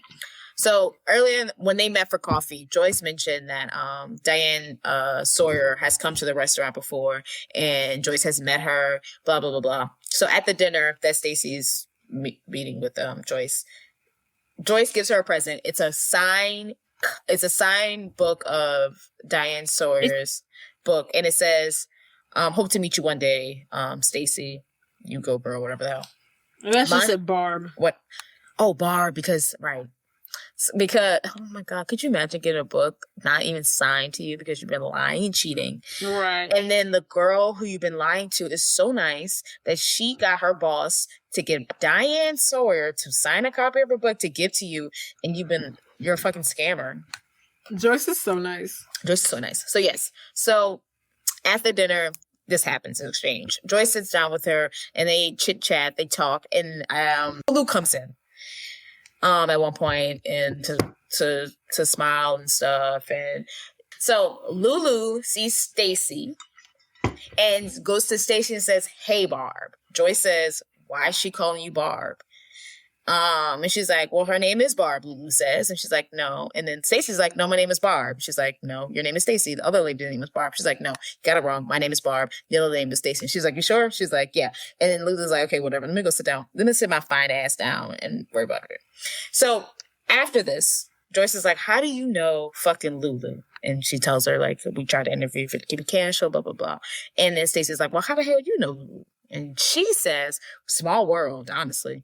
She says that Lulu used to date her little brother or something like that. And they got really close. And it was so weird. It was so weird. And then...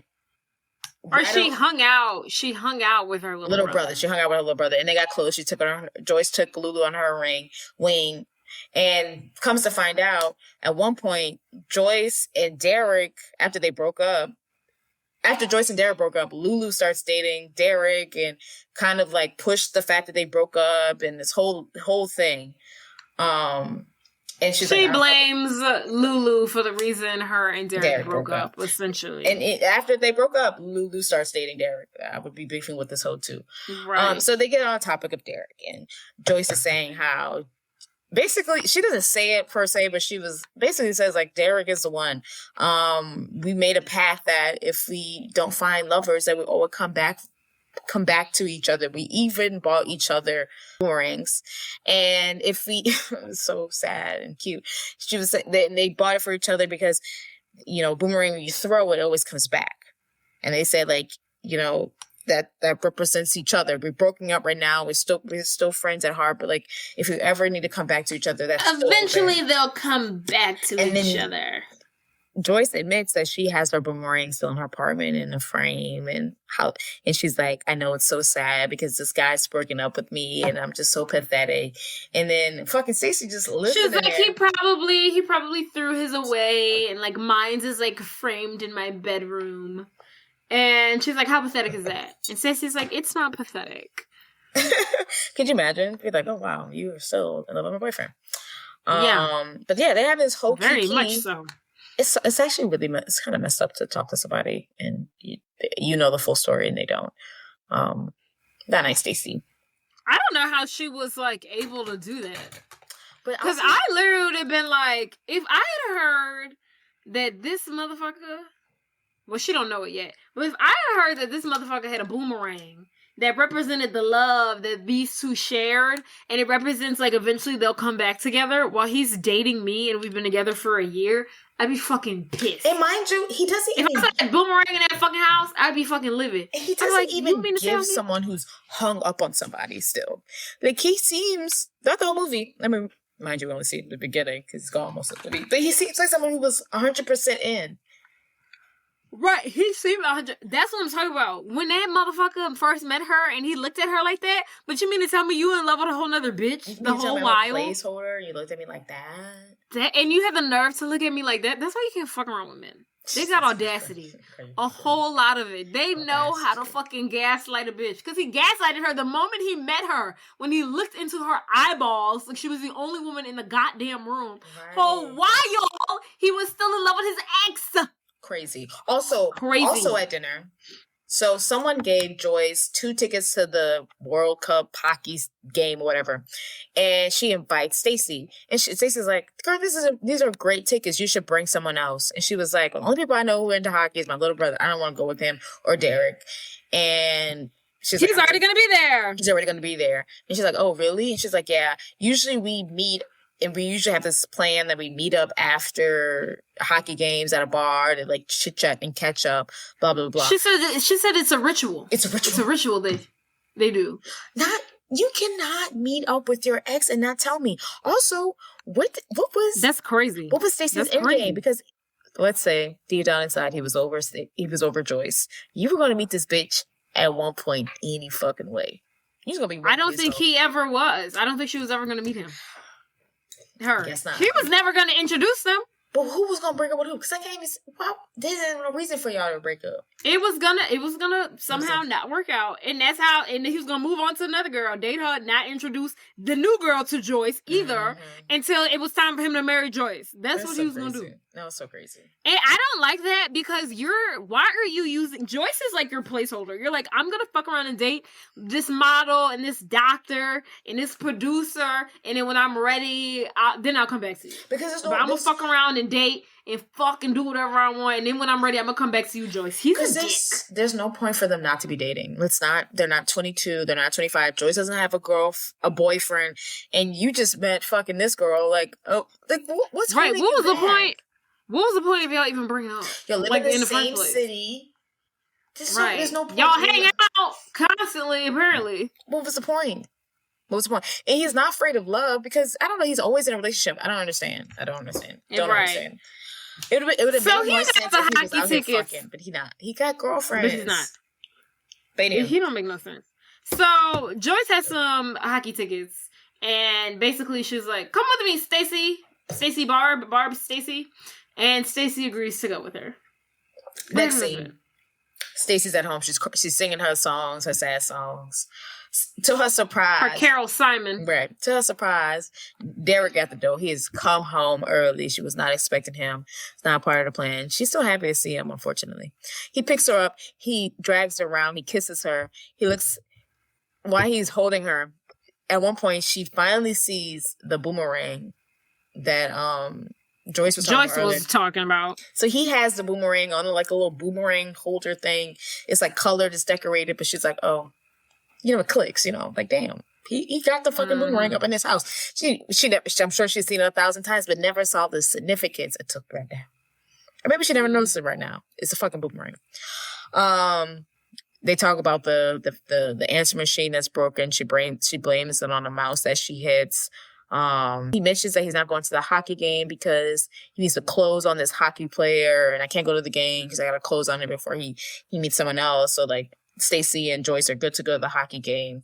The next day at Kippy Camp, Barb pushes the fact that Stacey needs to show Joyce the video of Lulu talking shit about her to, like, ruin their relationship. But in the video, basically, Lulu shits on Joyce and says, like, how pathetic she was when they broke up and how basically I told him to get back together with his pathetic girlfriend. Basically, he was always calling. He only got back with Joyce because Lily was like, I don't want you no more. You can go back to your ex-girlfriend.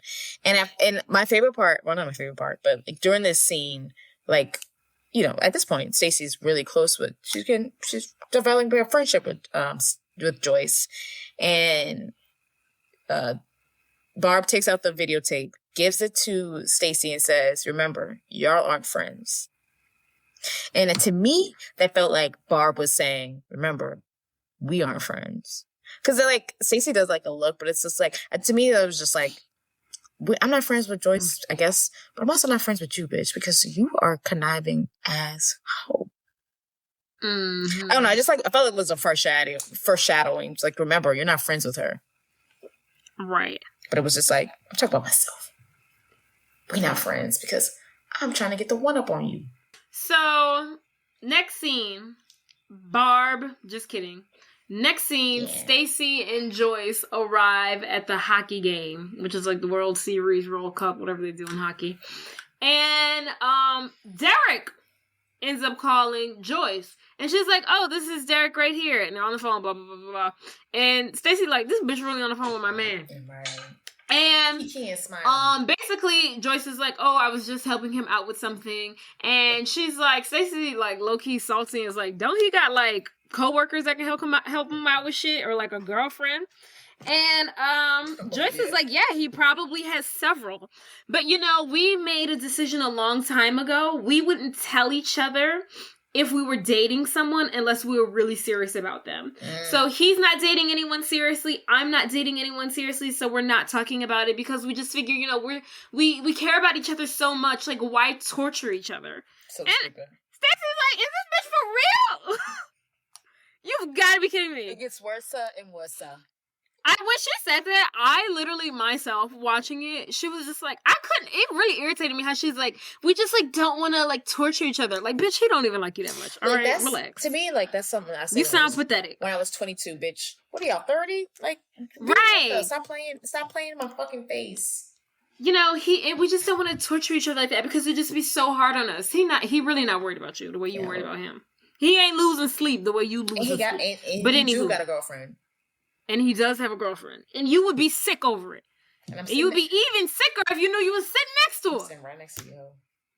That's so the wheels are like turning for Stacey. Like, she's in awe at the fact that, like, okay, my boyfriend is legitimately keeping information from He's me. got a second He has life. a whole second life, a whole past, present, future with this bitch, and I don't even know it. Like, I don't even know who he is. So then Stacey's like, after this moment, she's like, okay, now I know what I have to do. So Stacey now decides to take Joyce back to the Kiki Can studio and show her the interview that Stacey, Barb, and Ira originally did with Lulu about Lulu talking shit, and she's like, oh, I told him to go back to his pathetic girlfriend, and she was always crying and la la la la la. So that interview that they did, Stacey shows it to Joyce. Joyce is brokenhearted to find out that Derek, the man that she's in love with, who she thought was her best friend, is talking shit about her, and especially talking shit about her to the girl who essentially broke them up. So she's pissed. She's crying, blah, blah, blah, blah. And she walks out the studio. Stacey follows her and she's like, Barb, I'm so sorry. Joyce, I'm so sorry. I should have never shown you that video. I'm so sorry. And she's like, it's fine. I'll see you tomorrow for like the cook-off, the chef cook-off that we're doing. It's fine. And Stacey's like, no, it's not. I shouldn't show you that video. And she's like, no, it just hashes up like all this old stuff. And I shouldn't even be like hanging on to this stuff anymore. Like, I need to move on. It's just so sad that he would talk about me in that way to this girl. And then Stacey is in her inner monologue is basically like, here we are, both of us just standing there hurt by this guy who we're both in love with. And then I don't know how this worked, but bitch, then they turn the corner, and then the motherfucker is in a restaurant down the street, and they can see him in the window. And then Joyce is like, that's him right there, sitting in that window. And Stacey like, yeah, that sure is his ass. And they're both just looking at him. Because Joy's supposed to meet him at the bar, the ritual, but she didn't go in because, he hurt her feelings. So he wait. And the best part is that he's sitting there waiting for Joyce because I was looking. He like checks his clock. He checks his watch. I didn't understand why he was at that bar. Oh, that's he was why. Waiting for Joyce to come because that's their ritual after the game. But Joyce didn't come because. Oh, I forgot it was after the game. I don't know. It felt like another day later. So Stacey feels bad. Joyce feels terrible. I'm sure Derek is missing his main hoe. So Joyce is basically, she walks away and she's like, I'll see you tomorrow. Right. So tomorrow is supposed to be this little fake pre-interview for Joyce's like cook-off thing that Stacey pitched her to get her, on the show, but really to get information about her man from her. So that's supposed to be tomorrow. The next day. I think Stacey had like went home to her mom to, touch her ass, whatever, it doesn't matter. So eventually the morning, Monday, whatever day it is, sweeps. This is the day. This is the day, the live show. Mm-hmm. Barbara, live show. Mm-hmm. Botched. Right. Surgery. What is it? Botched surgery. Surgery, whatever it is. So Stacey walks in and she's like, she goes sees Barb. Barb looks stressed and like concerned, but expected because today's her live show. This is a big deal. And then Stacey walks in. She's like, you know what? I think I'm gonna go home. I'm not feeling today. And then Barbara's like, no, today's my big day. You need to be here. She's like, Stacey's like, oh my God, of course. Like, I'm so sorry. Like, yes, of course, I'm here for you. Got it. I wouldn't miss it for the world. I'm so sorry. Fucking Stacey. Barbara has like the audacity to even hug her. She didn't. Whatever. So Barb and Stacey are like getting ready for the show, blah blah blah, and they're kind of like running. Stacey's like running after Barb. This part, it makes me so sad because this is like right before the realization, and them like running around like, oh, look out for this. Oh, we gotta get mine. But if it actually was like not to take down her friend, like it would have been like such a cute, like genuine moment of them like getting prepared for what would be her like producing episode. But it was like, it made me so sad to watch. It's literally like a pie in my fucking face. Like, could you imagine? Right. Like, not even an ounce of what's going on. Just a fucking pie in your face. Just like I'm running out here, I'm thinking I'm supporting you. Well, I'm the show. Right. I wouldn't even know what to do. So yes, so they're running around. Barb knows what's going on. Stacey thinks she's getting ready to help fucking Barb with her show. Barb pushes Stacey asks her. She says, "So who's first up?" Barb says, "You." And Stacey says, "What?" And Stacey says, "What is this for?" Barb says, it's all for you. It's all for you. Just go with it. And pushes her out the door onto the studio floor in front of the live studio audience. And Stacey's like, what the fuck? Huh? Kippy Can gets on there and says, this taping is called Little Black Book. Ira might be the only motherfucker who don't know what's going on. He looking at it, he dropped his paper like, what the fuck? This is my pitch. And he was trying, he's trying to get promoted. And then Stacey over there like, Kippy Cam is like, welcome, Stacey. She's not even dressed cute. She got her work clothes on. She's in her work clothes, like literally. Kippy Cam is like, welcome, Stacey. You're probably so confused right now. Do you know what the name of today's segment is? And Stacey's like, botched plastic surgery? No, this segment today is actually called Little Black Books. See, everyone, Stacey here is one of our field producers, and she's been using the resources of our show to do her own little personal investigation. She has used her resources to find out dirt on all of her current boyfriend's exes, and that is what we're going to be producing and unpacking today. Stacey's like, oh. And the show has all been produced by your friend, Barb. Barb was up there looking like she on crack. Like she just took a hit. Like Barb's tripping. Barb's doing too much. She is having, who needs Barb is in that control room doing way too much. Way too much. Barb loves this. She loves it. She loves it. To me, that is, But here's the thing, like, she's sitting in the control room, watching over everything, and first of all, I, love-hate her accent. It really drives me insane, low-key, but this is amazing. This is amazing. I'll never be able to top this. I'll never be able to top this. This is God's work. This is amazing. Literally, look at what we've created here. Look at what we've created. Hair oh tea, my God. Body tea, accent tea, vibes tea. Right. But she a bitch. Oh my goodness. So, first guest is Lulu because she's the least important one. They show a video of Lulu talking about sex with Derek. She don't know what's going on either. They catch her up to speed. They're like, you're here because Stacey has been doing recon on you because you're Derek's ex, and she's like, oh, okay, whatever, right? She's the least she don't really give a fuck around. She's like, as long as there's a camera in front of me, I don't care. She's fine. And then next person out is Dr. Rochelle Keys, played by Rashida. She's got her book in hand. She's got on her pantsuit, and she's ready to talk about the human body and women reproductive rights. She gets called. She's now caught up to speed and now is, informed that she's not here for that, but she is here because she's being played by Stacey as well. And then for the last member of the team, the grand finale, here comes Joyce. Joyce, under false pretenses, thought that she was going to be here doing some cook-off shit. And she walks in and finds Lulu there. I don't know if she knows Rachel, but she also sees Stacey. Yeah. And she's like, what the fuck is going on? Kippy fills her in, and she turns to Stacey. Joyce turns to Stacey, and she said, you lied to me? And Stacey's like, look, I can explain. And she's like, oh my God, you lied to me. Just like her, talking about Lulu. Lulu said, you talking to me?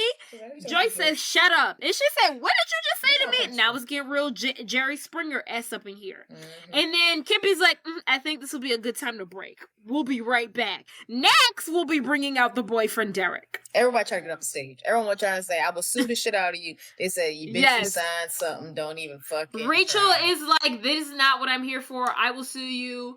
Stacey's like, how could you do this to me? She goes to Carl. Carl's like, look, it is what it is. And she finds out that everybody is, except for Ira. Ira's the only one who didn't know. She finds out that everyone is a part of it. Everyone was in on it. She tells Carl, she's like, you cannot do this. I will sue you. He was like, if you walk away, I will sue you. For fraud. Point blank period. For fraud because, she was calling people and saying you for the Kippy Can show. Oh, when he said that, I was like, how could he sue her for fraud? I think we could. But that's how. Yeah, okay, I guess. You're lying. Also, Stacey at one point is like, what the fuck? You wanted me to hate Derek. Mission accomplished. but he doesn't Joyce. deserve you. Oh, sorry. Joyce is like mission accomplished. But you don't deserve him. You're beneath him because this is really fucked up. And she ain't lying. It's crazy. She didn't have all this plan. She, She didn't know all this was gonna happen. Well, I mean, she didn't know it was gonna blow up on her face, but she signed up for it. Ira's up in the booth talking to Barb. and he's like, "How could you do this?" And Barb is like, He's like, you stole my idea. You fucking betrayed her. But Barb is like, "I betrayed her. This is reality TV. You do this to every fucking body, every fucking episode. But we're supposed to feel bad because the one person that you know is on there. But we do this every day. What is so wrong about that?" And she ate with that. She ate with that. But I was like, this still fucked up though. Because I was like, well, they do this every day. This is literally what they do. I don't know. It's not No, I mean, they do that. But it is messed up when you I mean, they do. Because, I mean, they would have done But she is up there in that fucking control room on her high horse. I really need her to calm down a notch. You know? Because she is acting as if she is creating a symphony. As if she is directing an award-winning docu-series that will be on the red carpets that will give her Oscars. Bitch, you are one step up above Jerry Springer. You're just producing a reality TV episode that is 2 notches away from Maury. Bitch, calm down. You not writing poetry here, bitch. It's just a cheeky reality TV show. Right. And she's like, I'll never be able to top this. This is amazing. I'm God. This is fantastic. I thought this is beautiful. It's so beautiful. You can get there. I promise you. Just keep going. This is gonna be so good. There was so fucking much. She drives me insane. There was a point because she said she like jumps job to job. She said she worked in Wall Street. She did something else. But I was like, so there was a point where I was like, is she like the goddess of chaos? Like she literally she literally said before I was here, I was on Wall Street. Before that, I drove a bus. What you joked out? Not the bus. Bitch. Before here, you didn't think that was funny? When she was like, a year and a half ago, I was on Wall Street, and before that, I drove a bus. And then she was like, it's all the same. It's all the same. But I think she likes going places. I think she's like a chaos demon. In my head, she's a chaos demon. And she feeds off of it. Because, like, who she don't even feel a lick of bad. I did a lick. She's a psychopath. But instead of killing people, she ruins their lives. Right. But anywho, after all this, after the break, after everything, we bring out the man of the hour, Derek. Derek walks in. He's, like, smiling at first.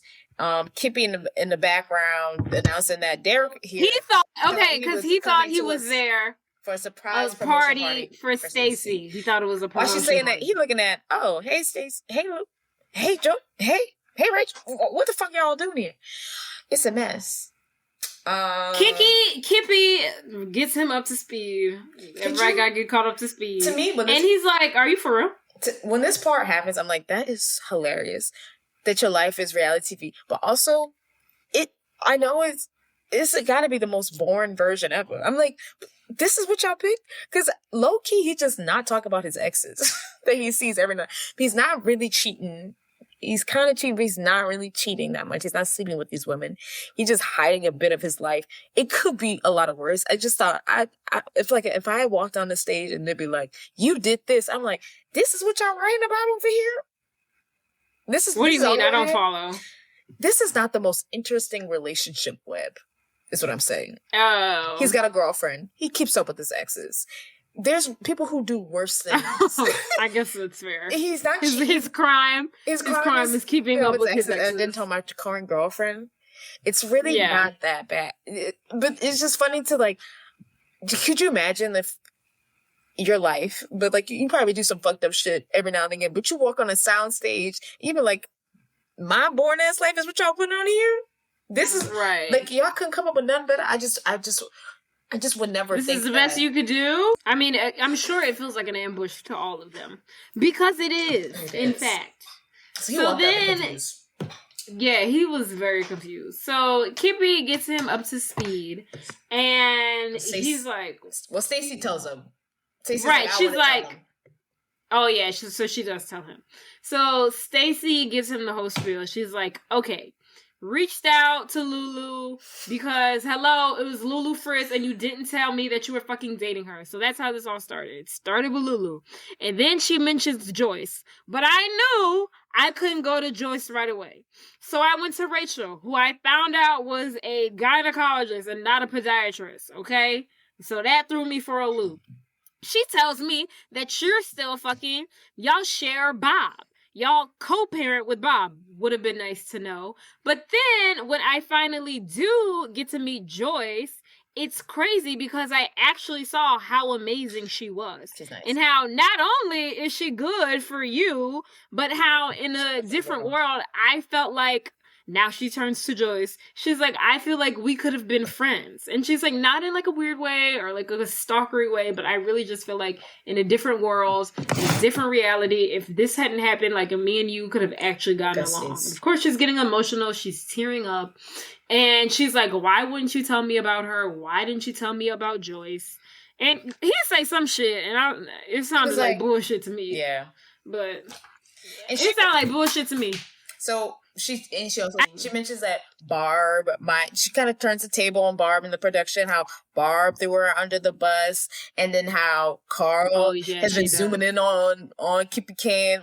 She reveals that Carl is the mole. Mm-hmm. All them articles that be about Kippy, about her wig being fake and how she gaining 30 pounds, that's all coming from Carl. Right. Carl is the rat. Up in the production studio, they're like, this is going to burn. And then Barb is like, I'm going to burn. She's going to burn. We're all going to burn. She's like excited. Like she wants it to go into flames. That's what I think. Yeah, like the camera guy is like, he's like, oh, you're taking out everybody. You're taking out Carl. You're taking out us. Mm-hmm. She's like, you're going down. I'm going down. Carl's going down. I'm going down. And then he's like, no, but you're going to get promoted. And she's like, I can't get promoted. I can never top.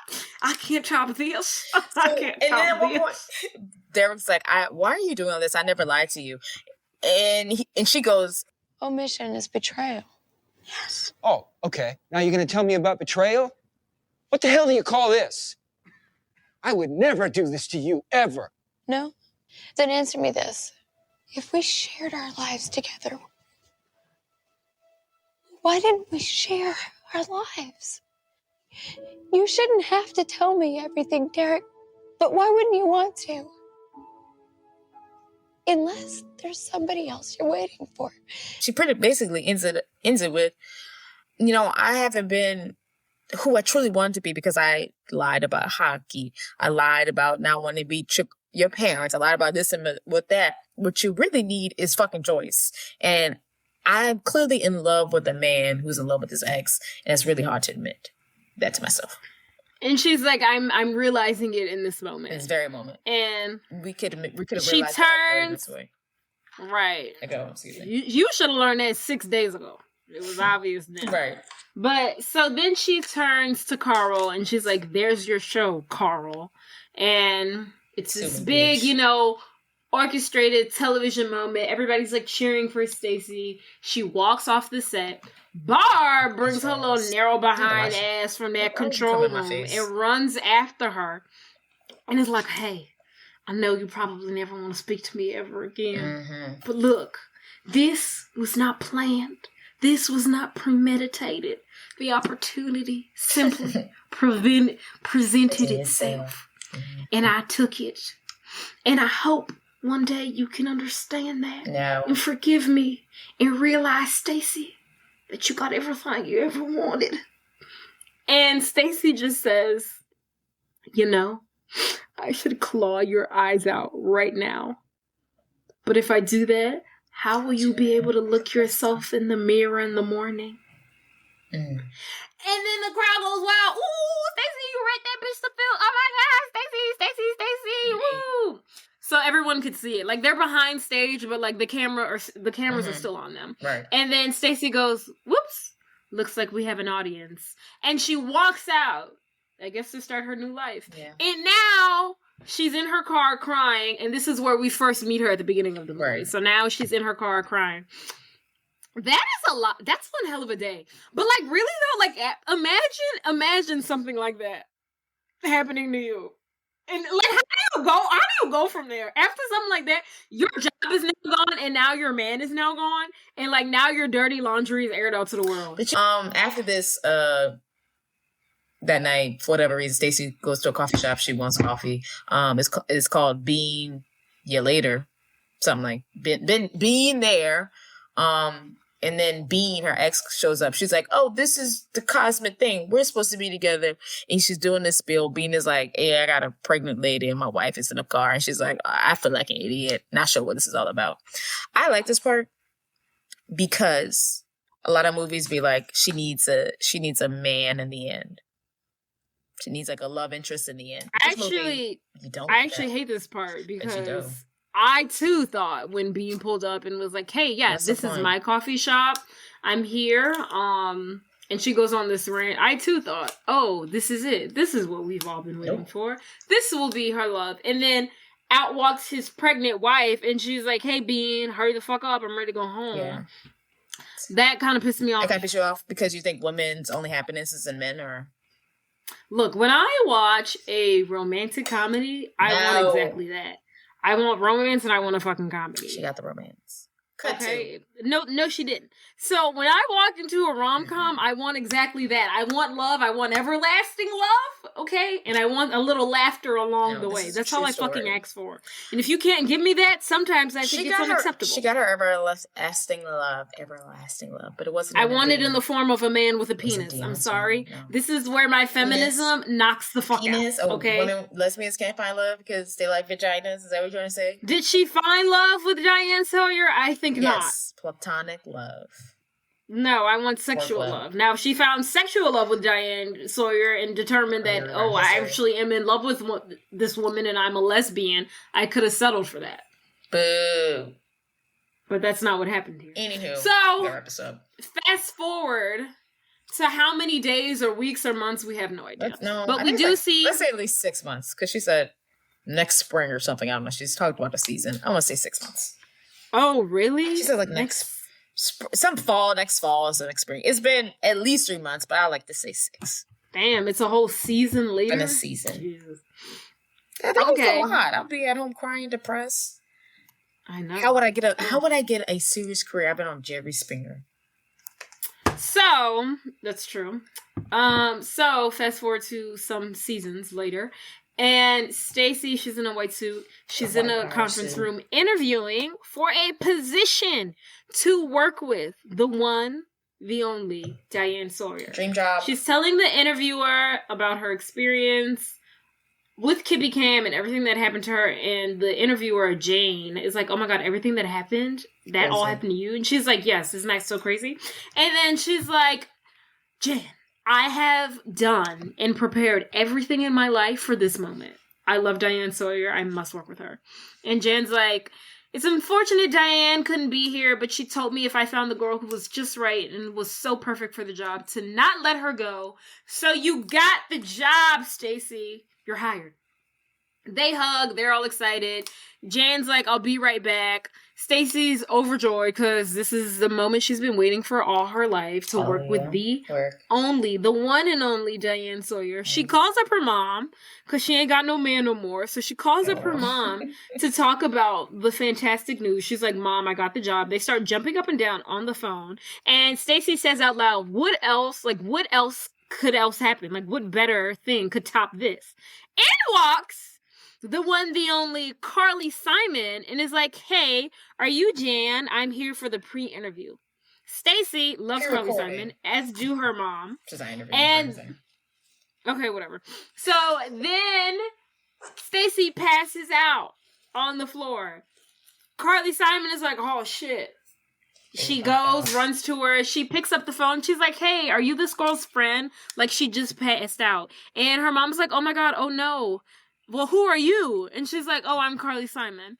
Her mom passes out because her mom is also a fan of her. Stacey eventually comes to, and she's like, she gets up on the floor. She's like, "Oh my God, are you really Carly Simon?" And she's like, "Yes, are you Jan?" And she's like, "No, my name is Stacey. I just got a job here. Please don't tell Diane Sawyer I just passed out, but I love you so much." And she's like, "Oh my God, you're okay." And they hug it out. And she's like, "Oh my God, Carly, I love you so much." And she's like, "Oh, you're going to do great here." And then that's how the movie ends. Yeah, I could have sworn. She meets both of her. Well, she doesn't meet both of them, but she gets a job working for one hero, and she meets her other hero. I could have sworn that she met Diane Sawyer in this movie. I was like, I could have sworn that too. Fast forward, I was like, where's the ending credit? This is like a split. I always thought it was Diane who came at the end. Yes, and I was like, then I realized, like, you know what? I always thought that white woman was Diane Sawyer. We just didn't know. We completely omitted the Carly Simon storyline in our completely brains. omitted. Yeah. Just real quick, great movie? Yes, no, maybe so. I give it a 7 out of 10. I give it an 8. She should have ended up with Bean. Yeah, I give it an 8 out of 10. Do you think Joyce and Derek got together? Oh hell yeah, they did not. I bitch slapped the both of them. They didn't get back together. They should. I don't want them together. That's Stacey's man. Oh no, they need to be together. Man. I know we need to do all this, and they can trauma bond over this. You know, Stacey. Really fucking sad. If I was Stacey though, I would like hope I would never see those two people again, or I would like throw up in my mouth. Only because like I know, oh my God. right?